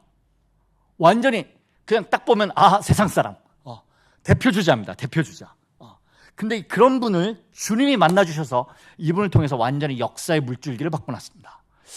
오늘 말씀의 핵심은 저와 여러분들에게 임하는 하나님의 나라가 얼마나 놀라운 일인지를 함께 보고 싶습니다. 하나님 나라만 생명만 될 수만 있다면, 주님을 제대로 만나 사랑의 대상이 바뀐 사람을 통해서 주님이 하실 수 있는 일을 보고 싶습니다. 그 일이 얼마나 놀라운 일인지, 그리고 그 한 사람이면 얼마나 충분한지. 만약에 하나님 보시기에 참 좋았더라 교회에 모든 분들이 다 그렇게 됐으면 좋겠지만, 설령 딱 한 분만이라도 라합 같은 분이 만약에 나올 수만 있다면, 그러면 전혀 아무런 걱정하지 않고 우리는 주님 앞에 달려갈 수 있을 만큼 한 사람 안에 임한 하나님의 나라는 저와 여러분들이 생각하는 것보다 훨씬 더 큽니다. 그 이야기를 함께 좀 나누고 싶습니다. 그런 완전히 세상 한복판에 있던 분을 주님이 만나주셔서 역사의 물줄기를 완전히 바꿔놓으셨고 그분은 하늘나라의 주인공이 되셨습니다. 할렐루야. 그러면 우리도 그렇게 주님을 만나면 우리도 하나님 나라의 주인공이 될 수 있을까요? 저와 여러분들도, 우리 다음 세대도, 그리고 저와 여러분들의 가정도, 그리고 저는 진짜 안 되겠어요. 전 진짜 은혜도 받았고요. 그리고 어떨 때는 막 진짜 순교도 할 것 같은데 어떨 때는 진짜 저 완전히 마귀 자식이에요. 저는 정말 안 바뀌는 것 같아요. 딴 사람은 다 돼도 나는 안 바뀔 것 같아요. 아무도 나를, 저의 이 마음속 깊은 곳에 있는 이걸 나도 나를 모르니까. 사랑하는 여러분, 근데 주님이 저 여러분들을 아십니다. 왜냐하면 그분이 우리를 지으셨기 때문에 그렇습니다. 주님이 저와 여러분들을 깊이 만나주시고 라합을 만났던, 그리고 역사의 성경의 증인들을 만나주셨던 그 주님이 저와 여러분들을 만나주시면, 그러면 그분을 생명으로 만나기만 하면 저와 여러분들도 동일하게 하나님 나라의 주인공이 될 수 있을 줄 믿습니다. 할렐루야. 그런 주님을 생명으로 만나기를 원하시는 분은 우리 크게 아멘 하십시다. 아멘. 이 목소리가 너무 작은데 이 정도로는 이 대단한 일 아닙니까? 아니, 그리고 아까 제가 말씀드렸잖아요. 저의 타켓이라고 했던 분들, 그죠? 그런 분들만이라도 이거 크게 대답을 하셔야 되는데, 정말 주님을 뜨겁게 사랑하기를 원하시고, 그리고 정말 하나님 나라의 주인공이 되기를 원하시는 분, 크게 아멘 하십시다. 아멘, 아멘, 아멘, 아멘. 예, 그분이 아까 저희가 성경에서 읽었던 여호수아 2장에 저희가 읽었던 바로 그 라합이라는 분입니다. 라합이라는 분입니다. 예. 완전히 세상 한복판 잘 알고 있는 얘기니까 성경 다 계속 조금씩 찾아보면서 그리고 이야기로 풀어가도록 하겠습니다. 완전히 세상 한복판인 가나안 땅에, 이방 땅에, 그리고 여리고에 살고 있던 그분 기생이라고 소개합니다. 죄송합니다. 영어 성경에는 창녀라고 나와 있습니다. 우리 다음 세대들도 있긴 하지만 뭐 성경에 나와 있는 이야기니까 몸 파는 자매입니다. 기생입니다. 술 팔고 몸 팔던 사람입니다. 기생이다, 창녀다 그러면 사실은 지금도 사람 취급 잘 못 받습니다. 죄송하지만 저 폄하하는 게 아니라 사실 사람 취급받기 어렵습니다. 누구도 가까이 하고 싶지 않습니다. 지금도 그런데 3,500년 전 얘기입니다. 350년 전 조선시대 얘기 아니고요. 350년 전 조선시대만 해도 그리고 지금도 사실은 무슬림이나 아니면 인도 땅만 하더라도 자매님들은 죄송합니다. 사람 취급 잘 못 받습니다. 소유물에 가깝습니다. 성적인 놀이개입니다. 그런데 3,500년 전 얘기입니다. 여리고는 가장 오래된 도시 중에 하나인 만큼 문명이 발달했습니다. 그런 여리고에 무서운 소식이 전해지는 거예요. 하나님이란 신이 계시는데, 그런데 고대 제국이었던 지금 미국, 러시아, 이런 고대 제국, 이런 나라들보다 더 당대의 고대 제국이었던 애굽의 바로를 완전히 박살내고 하나님의 백성들인 이스라엘을 출애굽시켜서 건져냈다는 소식들이 들렸습니다. 하나님의 백성들이, 하나님의 군대가 쳐들어온다는 소식이 여리고에 들린 거예요. 그리고 자기들이 살고 있던 그 여리고를 쳐들어오고 있다는 거예요. 다들 간담이 서늘해졌다고 말합니다. 여리고에 살던 사람들 입장에서는 적이 쳐들어오는 거죠. 전쟁입니다. 전쟁입니다. 전쟁은 보통 아닙니다. 전쟁은 죽고 사는 문제입니다. 근데 참 재밌는 건 이스라엘은 하나님을 그렇게 잘 못 믿어요. 그런데 이방 사람들은 다 믿어요. 희한하게 성도들은 주님을 잘 못 믿어요. 주님 들어주실까? 이렇게 하는데 다른 이 하나님 안 믿는 사람들은 우리가 막 중보기도 하고 그러면 막 화냅니다. 그러니까 하나님을 믿어요. 그만큼 이상한 일이 참 많이 일어나요. 근데 여러분들 잘 아시는 것처럼 여호수아가 정탐꾼 2명을 보내요. 아시죠? 예, 모르세요? 아시죠? 예, 아시면 아신다고 이렇게 끄덕끄덕 해주세요. 아시죠? 예. 여호수아와 갈렙이 이제 출애굽해서 40년 광야 생활을 하게 된 게 정탐꾼들이 12명의 정탐꾼을 보냈는데 정탐하고 다녀와가지고 두 분은 믿음의 보고를 했는데 나머지 이분들 10분이라고 해야 돼요? 10놈이라고 해야 돼요? 하여튼 그분들이 이상한 보고를 하시는 바람에 40년 40일을 1년으로 계산해서 40년 뺑뺑이 돈 거 아니에요, 그죠? 그러면 정탐 생각만 해도 여호수아는 아찔한 사람이에요. 정탐 그러면 막 정기를 일으키는 사람이야. 저것들 때문에 우리가 그냥 완전히 연대 책임으로 그래서 사실은 줄 잘 서셔야 돼요. 이 믿음도 이게 줄 잘 서셔야 된다고. 그래서 만약에 여러분들 실력이 없으시거든요, 믿음 좋은 사람 옆에 붙어 계세요. 진짜로. 예. 그래서 저는 진짜 믿음이 좀 약해요. 그러면요, 믿음 좋아 보이는 사람 곁에 계시라고. 근데 너무 좋아하는 분 곁에 계시면 저처럼 되시는 수가 있으니까 선교사들은 좀 멀리하세요. 가급적 선교사들 좀 멀리하시고, 너무 가까이 지내시다가 선교사로 끌려가시는 수가 있어요. 그러니까 너무 가까이는 하지 마시고 조금 이렇게 어느 정도 경계를 좀 하시기 바랍니다. 어쨌든 그래서 이 여호수아가 이 정탐꾼을 사실 여호수아 갈렙은요, 가나안 땅을 주실 걸 확실히 믿었어요. 처음 나올 때부터 알았다고요. 근데 굳이 또 정탐을 보내요. 두 명의 정탐을 굳이 보내요. 희한합니다. 그런데 여러분들 그 여호수아 2장 얘기를 그냥 대충 들으셔서 그렇지, 저 이때 한번 묵상을 하는데요, 이 희한한 정탐이에요. 희한한 정탐이야. 아니, 그 정탐꾼들 눈에 가서 그 여리고와 그 상황을 살펴봐라. 정탐꾼 스파이란 말이에요. 스파이가 가면 뭐 해야 돼? 이제 전쟁을 해야 되는데, 그러면 적들이 어디 있고 어디는 허약하고 어디는 뭐 이렇게 돼 있고 이런 걸 봐야 되잖아요. 근데 정탐꾼들 가자마자 어디로 갔어요? 어디로 갔어? 모르세요? 아니, 가나안 여리고성 들어가자마자 어디로 갔어요? 기생 라합의 집에 들어갔다고. 모르시나 본데 죄송해요. 성경 보면서 해야 될 것 같아. 아무래도. 자, 여호수아 2장으로 가세요. 성경 보면서 따라오세요. 성경 보면서. 2장 1절에 보니까 여호수아가 두 사람을 정탐꾼으로 보내며 가서 그 땅과 여리고를 엿봐라. 그러니까 근데 가가지고 라합이라 하는 기생집에 들어가요. 아니, 이것들이 뭐 기생집에 들어가고 있어. 아니, 정탐꾼을 보내는데 기생집에 들어갔다고. 이것들 수상한 놈들 아닙니까? 이놈들, 이거 참, 네. 아니, 근데 가서 한 일이 없어요. 가서 기생집에 들어가서 숨었어. 근데 가자마자 들킵니다. 가자마자 들켜가지고, 어떤 사람이 여리고 왕한테 가서 신고를 해요. 왕이시여, 지금 우리 나라에, 지금 우리 성에, 저 적군이 들어왔습니다. 라합의 집에 숨었습니다. 정확하게 알려줘요.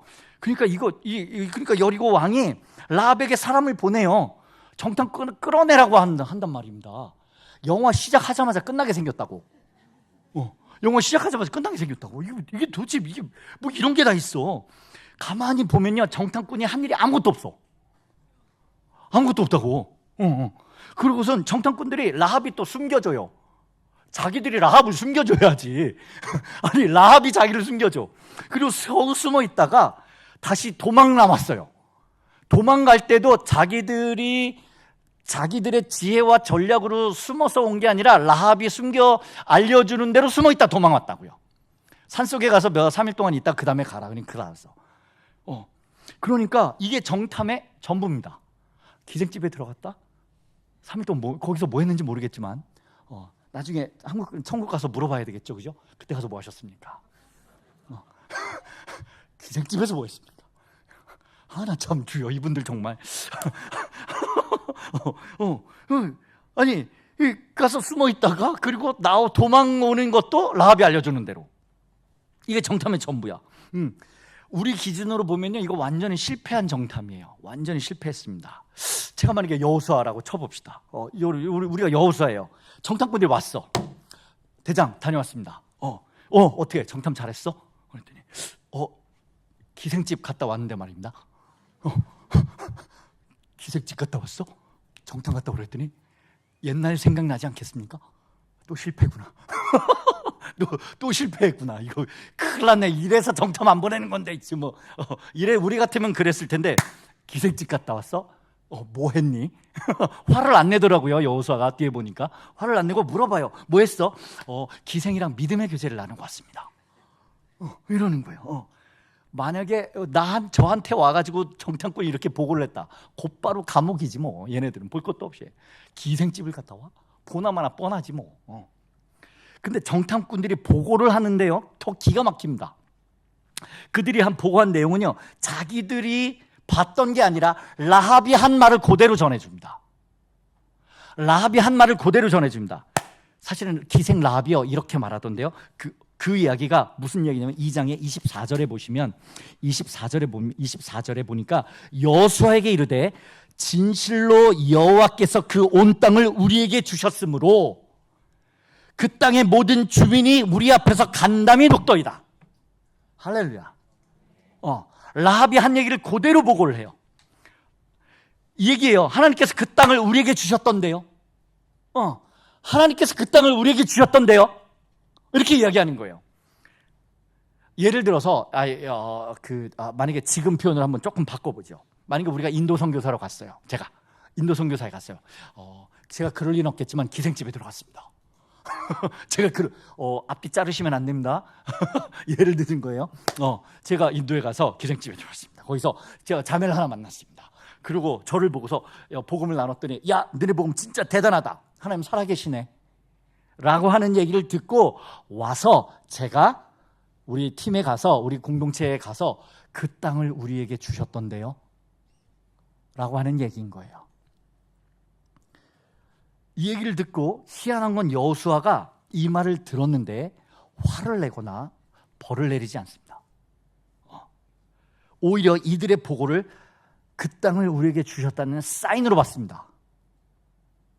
단체로 미쳤습니다. 단체로 미쳤습니다. 정탐꾼도 미치고 여호수아도 미쳤습니다.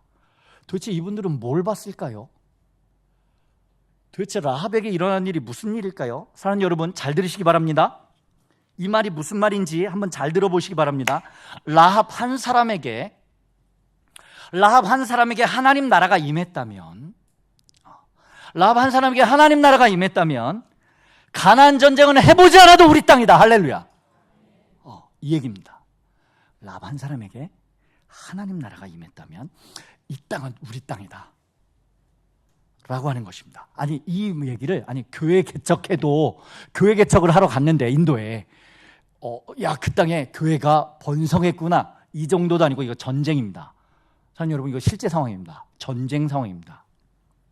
아니, 도대체 라합에게 주님이 하신 일이 무슨 일이길래 정탐꾼과 여호수아가 라합 한 사람을 보고 여리고와 가나안은 우리에게 주셨구나, 가나안 땅은 우리 땅이구나, 할렐루야, 하나님께서 우리에게 주셨구나 라고 당당하게 말을 할 수 있냐는 말입니다. 이게 라합 한 사람에게 임한 하나님 나라의 영광과 능력과 축복이라는 이야기입니다.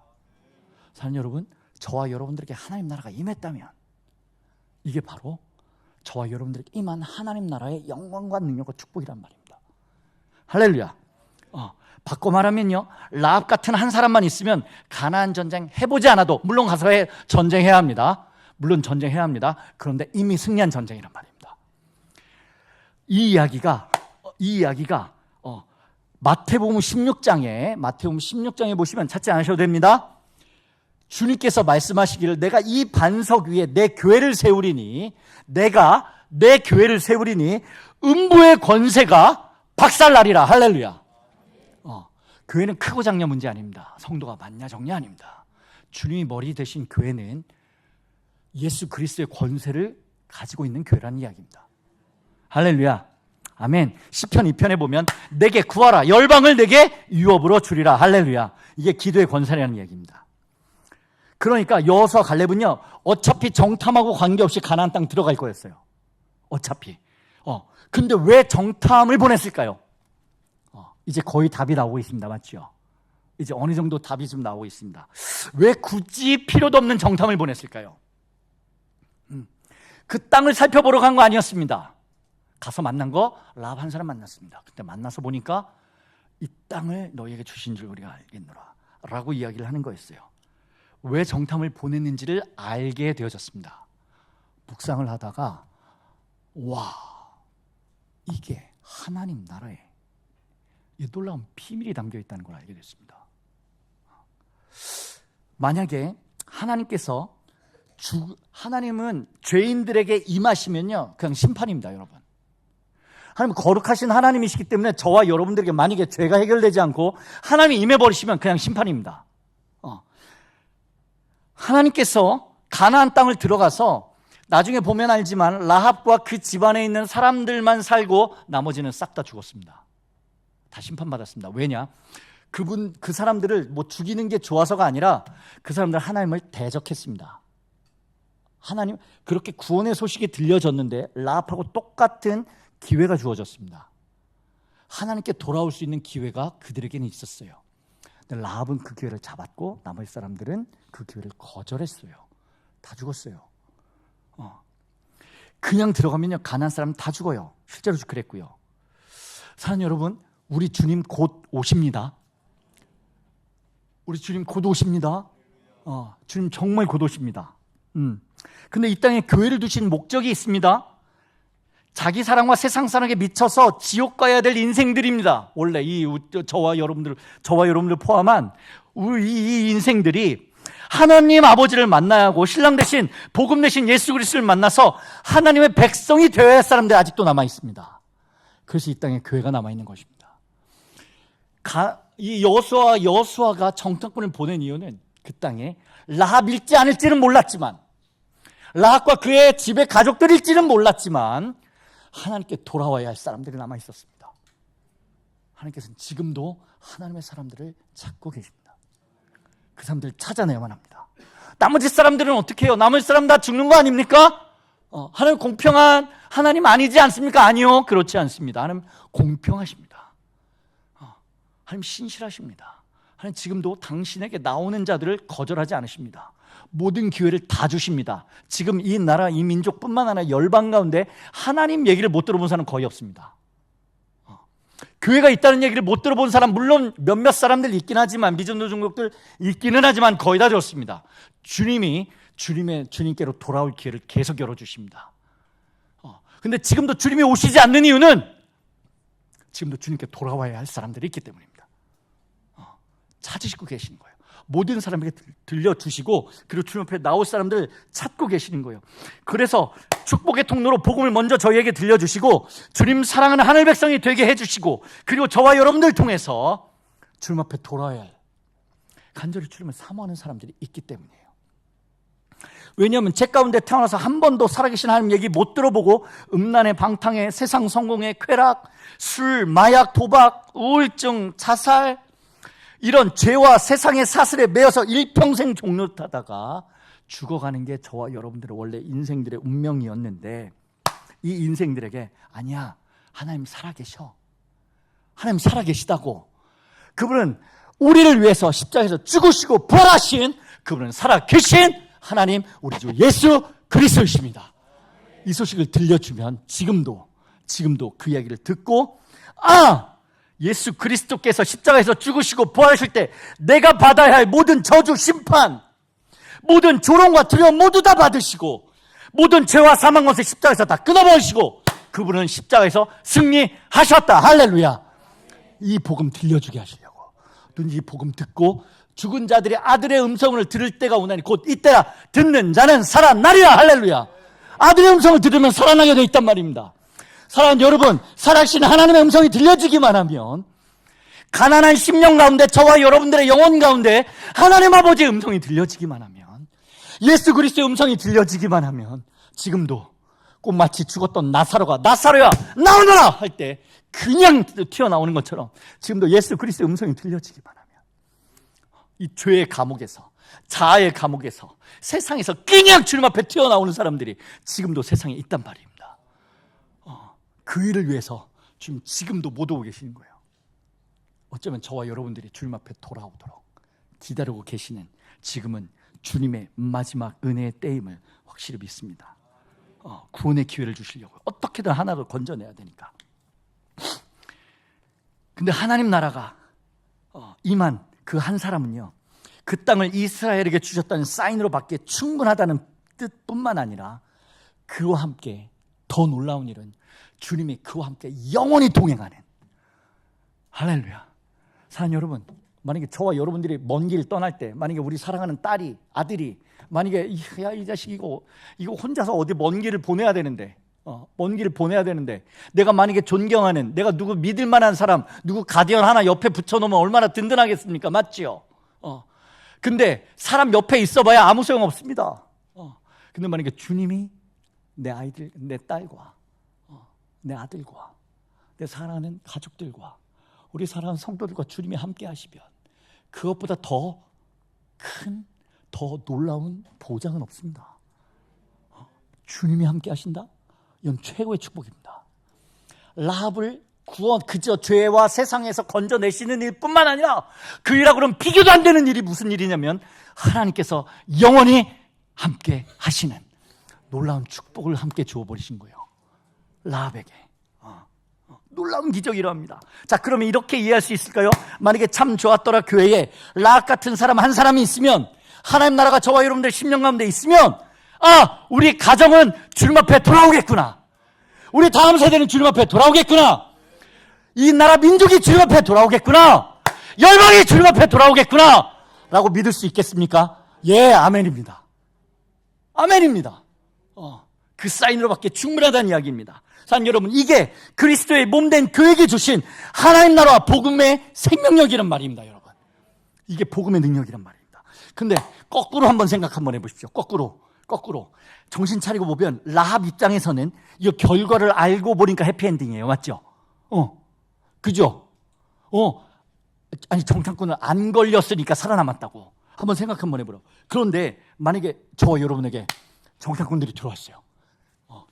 아니, 여러분들이 기생이란 얘기가 아니고 나한테 만약에 내가 여리고에 살고 있는데 갑자기 정탐꾼 두 놈이 확 들어와서 내가 보니까 하나님의 사람이야.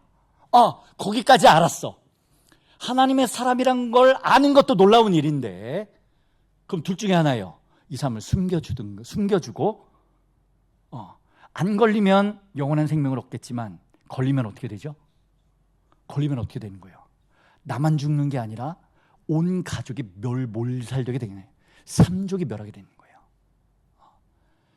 안 걸리고 다행히 살아남으면 주님 편에, 하나님의 사람이구나. 그리고 내가 나 주님 편에 서야지. 나 주님 편에 서겠어. 라고 결정을 했어요. 근데 만약에 걸렸다. 그럼 끝이에요. 이때에는 하나님 편에 서려고 하면 우리의 전부를 거는 일이 생기더라고요. 여기에서 주님을 따라가지 못하는 일들이 많이 생겨버립니다. 그래서 삶으로서는 불가능해요. 저도 주님 따라가려고 무던히도 노력을 했었는데 여기에서 걸려서 주님 앞에 온전히 서지 못했던 시간들이 너무 많았습니다. 저 오래 걸렸습니다. 저 한 10년 걸렸던 것 같습니다. 주님 편에 온전히 서는데 지금도 계속 그 믿음의 싸움을 계속하고 있습니다. 주님은요, 주님을 따르겠다고 하는 사람들에게 테스트를 하세요. 근데 이 테스트는요, 주님 너무 자신 있으신 거예요. 이 기회를 주는 사람들에게는 거의 대부분 그 사람들의 마음을 준비시켜 놓고 이 테스트를 하세요. 이 테스트를 하실 때는 거의 대부분은 몇 번 고난 겪고 유혹 겪으면요, 기다렸다는 듯이 주님 떠나요. 일제시대 때 조금 고통 겪고 조금 고난 겪으면 그냥 주님 포기하잖아요. 조금 싸대기 몇 번 맞고 그냥 뭐 직장에서 그냥 욕 한 번 먹고, 너만 예수 믿어, 왜 이렇게 난리야, 당신만 예수 믿어요, 뭐 이렇게 그냥 몇 번 조롱당하고 그러면 그리고 그냥 회식 자리 가서 주여 이렇게 한잔하고 이런 일들이 그냥 일어나는 거예요. 그러면서 어떤 분들이 이렇게 얘기해요. 진짜 복음으로 안 되는데요, 세상 한복판에서 주님 따라가는 건 진짜 불가능해요. 이런 이야기들이 나오는 거죠. 사랑하는 여러분, 정말 주님을 사랑해서 자기를 포기하고 주님 따라가는 일은 어떻게 가능할까요? 이 일은 가능할까요? 정말 주님만 따라가는 일? 아니, 가능해야 합니다. 그래서 진짜 복음입니다. 자, 돌아가서 라합의 심령을 주님이 얼마나 가난하게 준비를 시켜 놓으셨는지. 하나님의 사람은 하나님이 준비하십니다. 사랑하는 여러분, 하나님의 사람들은 하나님이 준비하십니다. 주님 앞에서 최고의 축복은 심령이 가난해지는 것입니다. 저 시골에 사는데요, 봄이 되면 밭을 갈아요. 그리고 씨를 뿌려야지 자랍니다. 우리의 심령이 가난해지지 않은 채 아무리 많은 은혜 받고 아무리 말씀의 씨앗들이 뿌려져도 이게 자라나질 않습니다. 네 가지 밭 비유 아시죠? 돌짝밭, 가시덤불밭, 들가밭, 좋은 밭. 우리의 심령이 가난해지는 일들을 하십니다. 사랑하는 여러분, 혹시 제가 다른 모르겠지만 이 터널이 끝이 날까라고 하는 혹시 그런 분 안 계신지 모르겠습니다. 이 어둠의 터널이 끝이 날까요? 하나님, 주님, 이 터널의 끝이 나올까요? 하나님, 이건 다른 사람들은 모르더라고요. 남들 보기에는 다른 사람들은 전부 다 행복해 보여요. 근데 나만 힘들어 보여요. 미안하죠?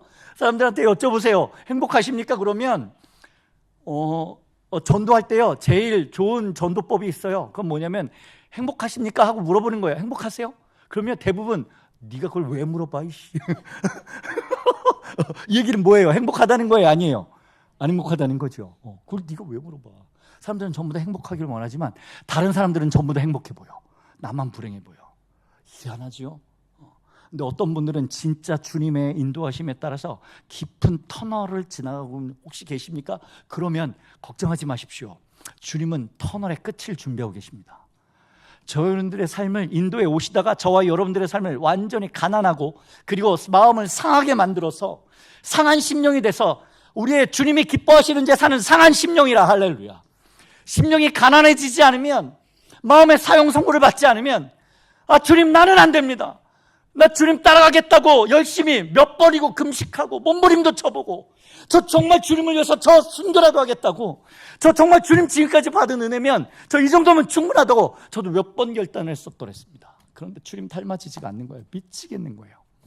제가 1997년도 8년도에 제가 대학 졸업하던 해였습니다. 그때 IMF 터졌습니다. 제가 어렸을 때부터 꿈이 기자가 되는 게 꿈이었습니다. 근데 IMF 터져서 저 원서 한 장 못 써보고 제 꿈을 접어야만 했습니다. 저 인생의 실패자가 됐습니다. 아무것도 못 해보고 저 인생이 그냥 끝이 났습니다. 근데 그때 주님이 저에게 하신 일은 내 삶의 주인이 내가 아니라는 사실을 깨닫게 된 거예요. 사랑하는 여러분, 저와 여러분들의 삶의 주인은 주님이십니다. 저와 여러분들이 그렇게 몰라도 고백 안 해도 상관없습니다. 하나님이 저와 여러분들의 삶의 주인이십니다. 근데 믿는다면 더 좋겠죠, 맞죠? 우리가 안 믿어도 주인이세요, 그분은. 근데 믿으면 더 좋겠죠, 맞지요? 주님은 그때 저에게 제가 별로 부족함이 없이 자랐어요. 실패를 모르고 자랐고요. 근데 사회생활을 시작도 못 해보고 제 인생을 접어야만 했습니다. 인생의 실패자가 됐습니다.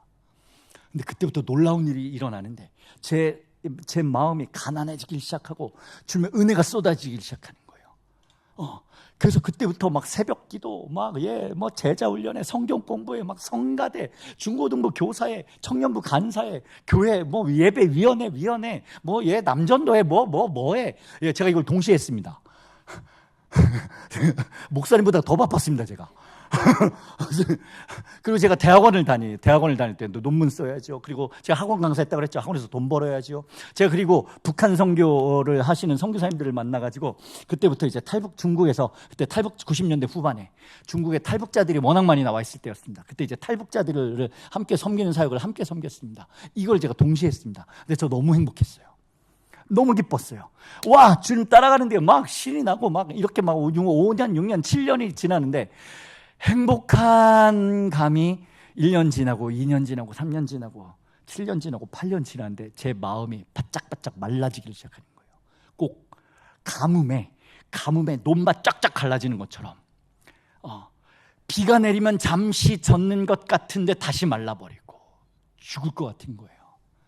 그때 주님이 저의 삶에 개입을 해주셔가지고 제가 함께 섬기던 사역이 다 설명하면 안 그래도 지금 시간이 너무 오래 지나서 좀 줄여야 될 것 같습니다. 주님이 그냥 놔뒀다가는 말라 죽겠구나. 큰일 났다, 쟤는. 열심히 주님을 위해서 산다고 했는데 저놈 큰일 나겠네 해가지고 주님이 제 삶에 개입을 해서 완전히 박살내 주셨습니다. 할렐루야. 마음이 가난해지는 경우가 제가 보니까 두 가지 경우가 있더라고요. 병들거나 망하거나.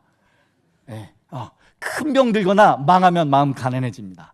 제 마음이 얼마나 가난해졌는데 제가 존경하던 분들과의 모든 관계가 다 깨지고 함께하던 사역이 전부 다 박살이 났습니다. 혹시 나중에 또 참주였도록 교회 함께 또 섬길 기회가 되면 2탄은 나중에 해드려요. 오늘 시간이 너무 지나서 이렇게 제가 굉장히 낙천적인 사람인데 제가 그때 처음으로 제 인생을 끝내면 어떻게 될까 하는 고민을 시작을 했었더랬습니다. 한 6, 7개월, 7, 8개월 정도를 거의 우울증 걸린 사람처럼 지냈습니다. 그때 주님이 저에게 하신 일은요, 저는 라합 누님을 보면 제 생각이 나요. 저 완전 세상 한복판에 있었던 사람이었거든요. 음란에 술, 여자, 담배.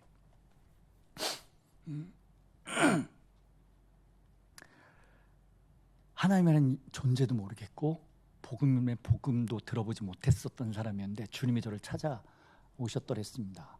근데 주님의 은혜를 받고 주님을 위해서 열심히 따라간다고 했는데 주님 닮아지지가 않는 거예요. 죽겠는 거예요. 주님 은혜를 주시면 은혜 받는 게 무서웠어요. 다시 원위치 될까 봐. 그렇게 7, 8년을 열심히 주님을 위해서 달려가다가 제 삶에 완전히 바닥이 나고 완전히 제 삶에 한 7, 8개월 동안 완전히 죽음 같은 시간을 지난 후에 제가 그래서 말씀드리는 거예요. 혹시 지금 터널 같은 시간을 지나가고 계신 분 계십니까? 사랑하는 여러분, 주님은 어둠 속에 빛을 준비하고 계시고 할렐루야, 터널 끝에 빛을 준비하고 계십니다. 그분 살아계신 하나님이시며 저희들의 아버지이십니다.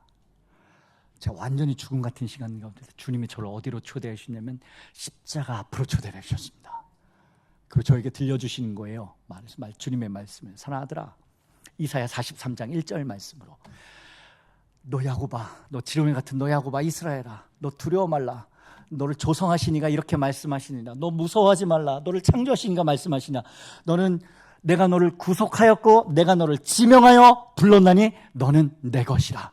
그리고 갈라디아서 2장 20절의 고백이 내가 그리스도와 함께 십자가에 못 박혀 죽었다는 그 말씀에 내가 아무리 울어도 애를 써도 몸부림쳐도 내가 나를 바꿀 수 없었던, 나 아무리 주님 닮고 싶어요, 나 예수님처럼 살 거예요, 저 정말 주님 뜨겁게 사랑하고 싶어요. 근데 제가 사랑할 수 없더라고요. 닮아지지 않더라고요. 사랑하는 여러분, 육으로 난 것은 육입니다.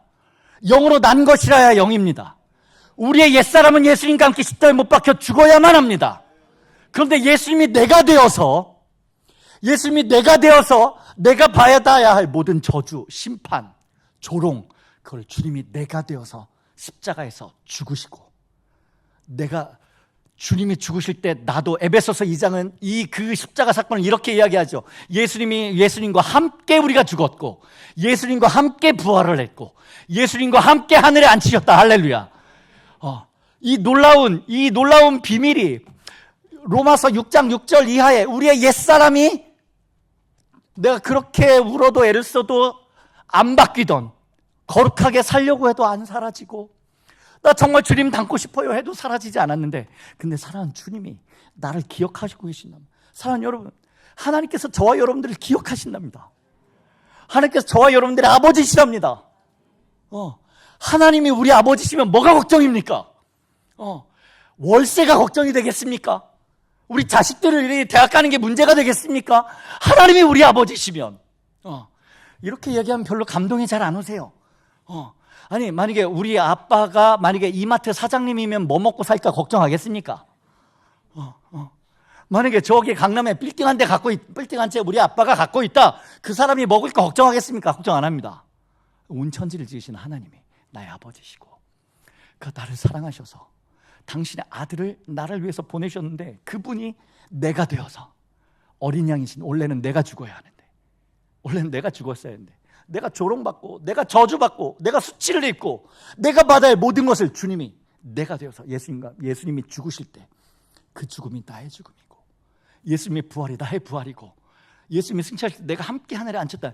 이 십자가 복음이 제 안에 그냥 심령에 임했습니다. 사랑하는 여러분, 라합의 심령을 하나님께서 얼마나 가난하게 해두셨는지. 라합은 신학 공부한 사람 아닙니다. 라합은 무슨 성격 공부했던 사람 아닙니다. 라합은 무슨 훈련을 받은 사람이 아니었습니다. 그런데 하나님께 전도서 3장에 뭐라고 이야기하시냐면, 사람의 마음 안에 영원을 사모하는 마음을 두셨느니라. 영원을 사모하는 마음을 두셨답니다. 사람은 누구든지 영원한 생명을 소망합니다. 영원한 생명을 소망합니다. 그러니까 그렇게 절에도 다니고 어디에도 다니고 우상에 숭배도 하고 이러는 거예요. 그런데 오직 살아계신 하나님이 저와 여러분들 구원해 주실 수 있는 유일한 방법은 예수님을 보내주셔야만. 제가 자식 낳아서 키워보니까요, 내 자식 누구 위해서 못 주겠더라고요. 내 자식을 누구를 줘요? 내가 사랑하는 누군가를 위해서 대신 주는 거 저 못합니다. 근데 우리가 아직 죄인 되었을 때에, 로마서 5장에서는 5장 8절에 우리가 아직 죄인 되었을 때 그리스도께서 우리를 위하여 십자가에서 죽으심으로 하나님께서 우리에 대한 자기의 사랑을 확증하셨느니, 할렐루야. 하나님의 사랑이 그냥 제 안에 부어졌습니다. 우리의 소망에 부끄럽지 않은 것은 성령으로 말미암아 하나님의 사랑이 우리의 심령에 부은 바 됨이니, 제가 아무리 주님 따라가려고 하고 주님 닮아보려고 하고 주님을 위해서 저 이것도 했어요, 저 이것도 했어요, 이렇게 가려고 했던 저에게 주님께서, 사랑하더라, 너 그걸로는 안 돼. 애는 많이 참 쓴다. 저도 애 많이 썼거든요. 애 많이 써가지고 거의 뭐 우울증도 걸릴 것 같고, 뭐 우울증도 걸린 것 같고, 뭐 여기저기도 아프기도 하고, 막 소화도 안 되고, 뭐 별의별 스트레스 다 받고, 주로 우리 사역자분들이 번아웃 온다 그러잖아요. 번아웃. 그 번아웃은 참 기쁜 소식입니다. 우리의 옛사람이 다 타버려야 돼요. 다 그냥 완전히 앵꼬 놔야 돼요. 그러고 나니까 나에 대한 모든 소망이 다 끊어졌을 때 주님의 진짜 사랑이 들려지기 시작을 하고, 주님의 음성이 들려지길 하고, 그리고 십자가 복음이 밝히 드러나기 시작하는데, 로마서 6장 6절 7절 이하의 말씀과 갈라디아서 2장 20절의 말씀이 제 심령 가운데 그냥 임해버렸습니다. 할렐루야. 하나님이 나를 기억하고 계신다. 그리고 그분이 나를 위해서 당신의 아들을 주셨다. 그냥 이 복음이 그냥 제 심령 안에 그냥 믿어졌습니다.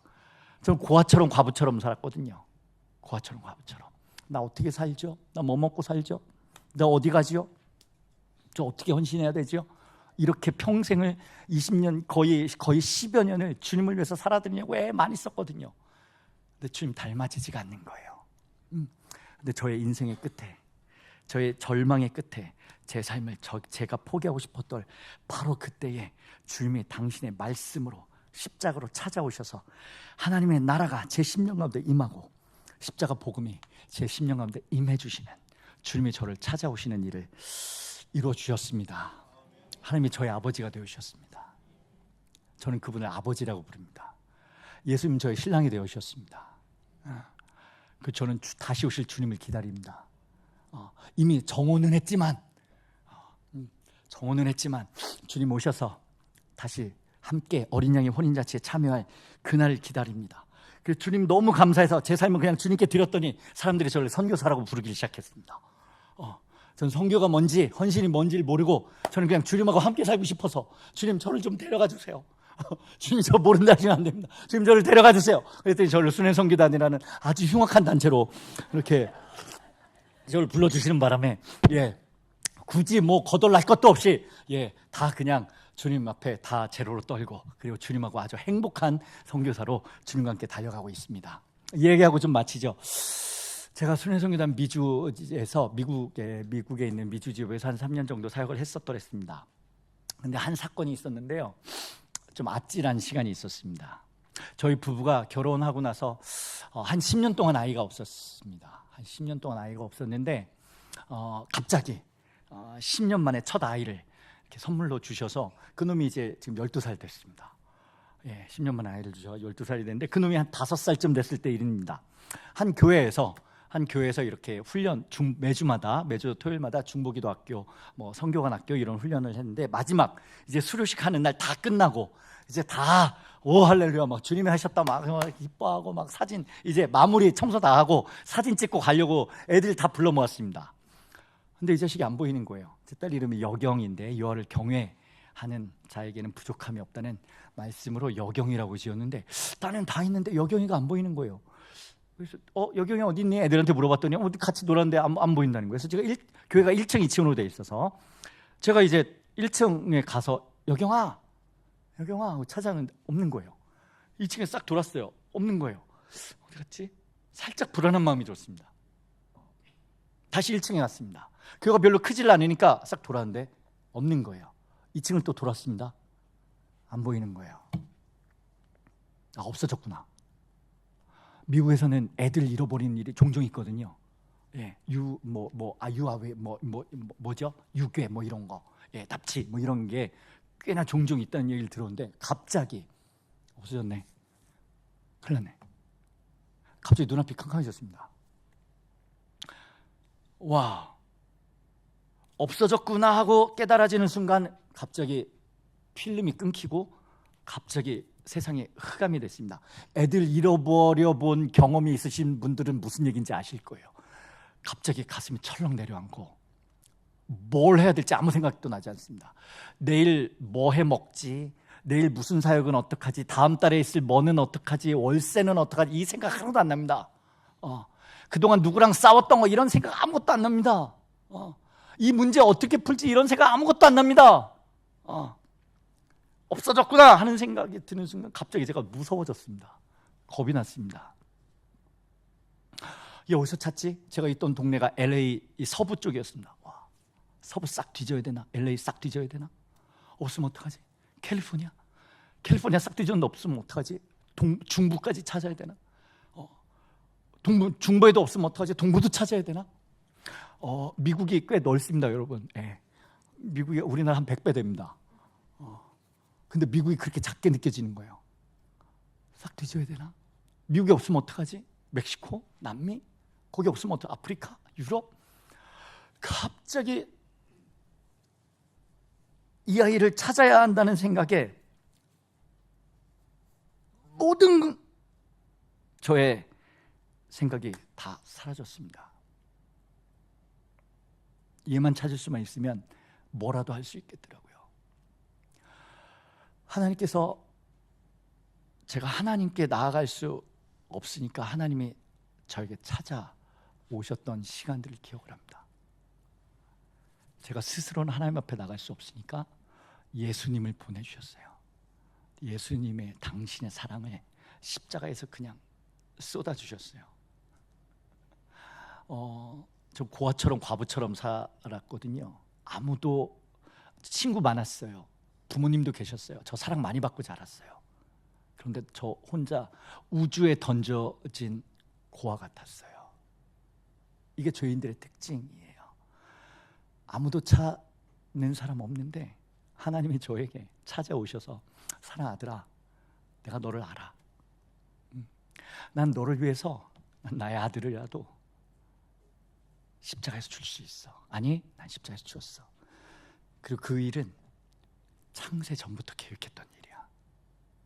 네가 어떤 상황 가운데 있든지, 네가 지구 끝에 있든지, 네가 아무리 너를 용서할 수 없는 어떤 상황 가운데 있더라도 나는 너를 반드시 내 아들을 주어서라도 난 반드시 너를 찾아낼 거야. 그리고 주님은 십자가에서 내가 되어서 십자가에 죽으셨고, 그리고 저 지금도 성령께서 저의 눈을 심령 가운데 두드리고 계십니다. 우리의 마음의 문을 열고 주님, 저의 전무가 되어주십시오. 사랑하는 주님, 저는 주님께 달려가겠습니다. 저는 주님 편에 설 겁니다. 저는 주님 떠나서는 저는 아무것도 아닙니다 라고 라합은 자기의 전부를 걸었습니다. 자기의 전부를 걸었습니다. 왜냐하면 주님 떠나서는 아무것도 없으니까. 저 주님 없으면 아무것도 아니라는 걸 알게 된 순간 전 주님께 전부를 걸기로 결정을 했습니다. 그때부터 저의 사랑의 대상을 주님이 바꾸어 주셨습니다. 저 죽을 때 부를 유언 찬양을 저는 이미 정해놨습니다. 그 찬양은 내 구주 예수를 더욱 사랑이라는 찬양입니다.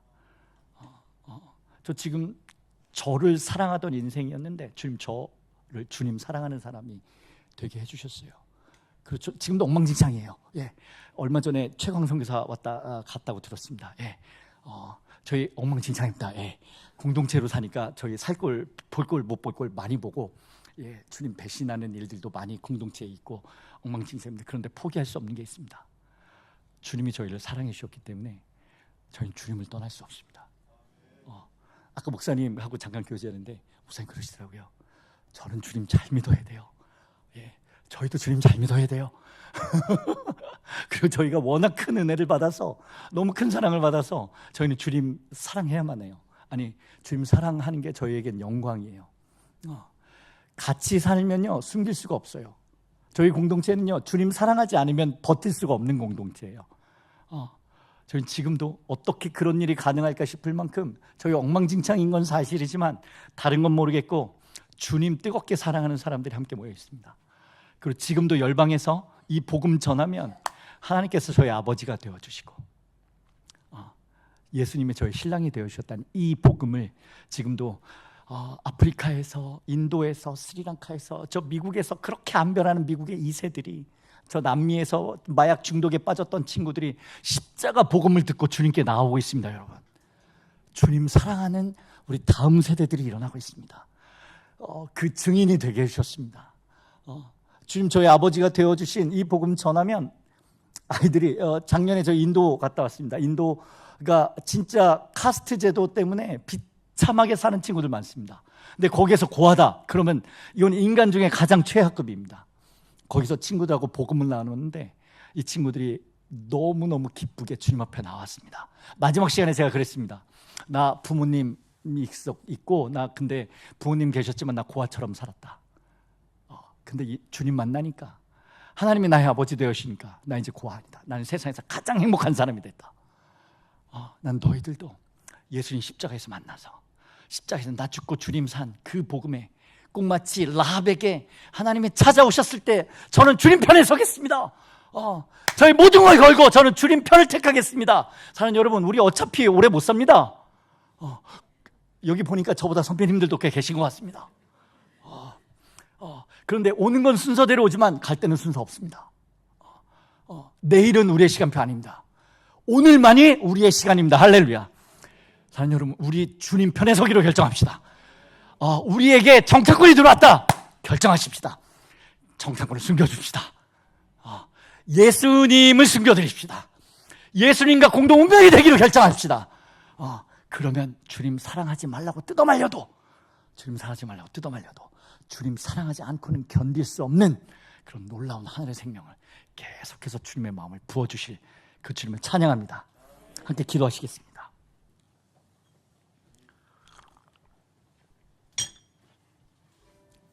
함께 기도하시죠.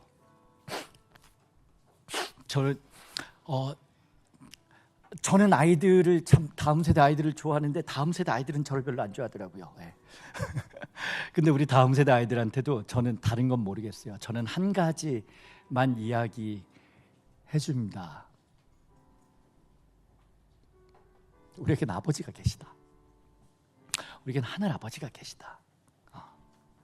사랑하는 여러분, 우리에겐 하늘 아버지가 계십니다. 우리에겐 예수님이 계십니다.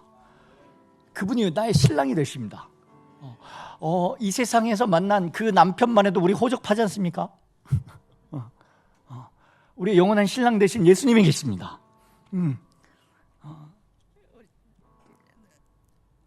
우리 청소년들에게, 우리 다음 세대들에게 제가 해주고 싶은 얘기 딱 하나입니다. 예수님 만나면 하나님이 나의 아버지가 되시고 예수님 나의 신랑이 되는 놀라운 일을 이루신다. 주님 만나면 다른 성공이 필요 없습니다. 주님 만나면 다른 영광이 필요 없습니다. 예수님이 최고의 성공이 되고 예수님 때문에 가장 행복한 사람이 됩니다. 사랑하는 여러분, 참 조아또라 교회 성도 여러분, 함께 이 얘기 나누고 싶어서 왔습니다. 여러분들도 저처럼 아마 어쩌면 어떤 분들은 세상에서 가장 행복한 분들이 되셨을 터이고, 어떤 분들은 어떨 땐 행복했다가 어떨 땐 불행했다가, 주님 닮아졌다가 안 됐다가, 사랑하는 여러분, 주님 편에 서기로 결정합시다. 주님께 전부를 드리기로 결정합시다. 당신의 아들을 내어주신 하나님께, 아들 내어주신 그 사랑이 주님 저의 심령을 갈아엎어 주시고, 주님 저의 전부가 되어주시고, 이 하나님, 주님 저의 영광이 되어 주시옵소서. 하나님, 시간이 지나면 지날수록 저 더욱 주님 뜨겁게 사랑하게 해주시고, 그리고 슬기로운 다섯 처녀처럼 다시 오실 신랑 되신 주님 받는 저희가 되게 하여 주시옵소서. 우리 주님의 이름을 한번 부르며 함께 지금 기도하며 나갔으면 좋겠습니다. 함께 기도하시겠습니다. 라합을 기억하셨던 하나님이 나의 하나님이십니다. 라합을 주목하셨던 그 하나님이 하나님의 사람들의 하나님이십니다. 한 라합처럼 그 신앙의 이야기들이 나의 신앙의 이야기가 되도록 믿음 허락하여 주옵소서. 하나님께서 이기시는 것을 바라보며 하나님의 뜻이 펼쳐지는 걸 바라보는 라합의 시선, 그 믿음을 저희들 가운데 부어 주옵소서. 저희들을 기억하시는 하나님을 송축합니다. 라합을 통해서 아름다우신 예수님이 마음껏 드러났던 것처럼 하나님을 바라보는 하나님의 사람들 통해서 아름다우신 우리 예수님 마음껏 드러나는데 부족함이 없도록 저희들을 사용하여 주옵소서. 이제는 우리 주 예수 그리스도의 은혜와 우리 아버지 하나님의 극진하신 사랑하심과 성령 하나님의 감화감동 교통하심이 날이 갈수록 생명이 더할수록 내 구주 예수를 더욱 사랑한다는 고백이 이곳에 가득하게 하시며 그 고백을 하기를 원하는 거룩한 백성들 가운데 이대로부터 영원 무궁토록 함께 할지어다. 아멘.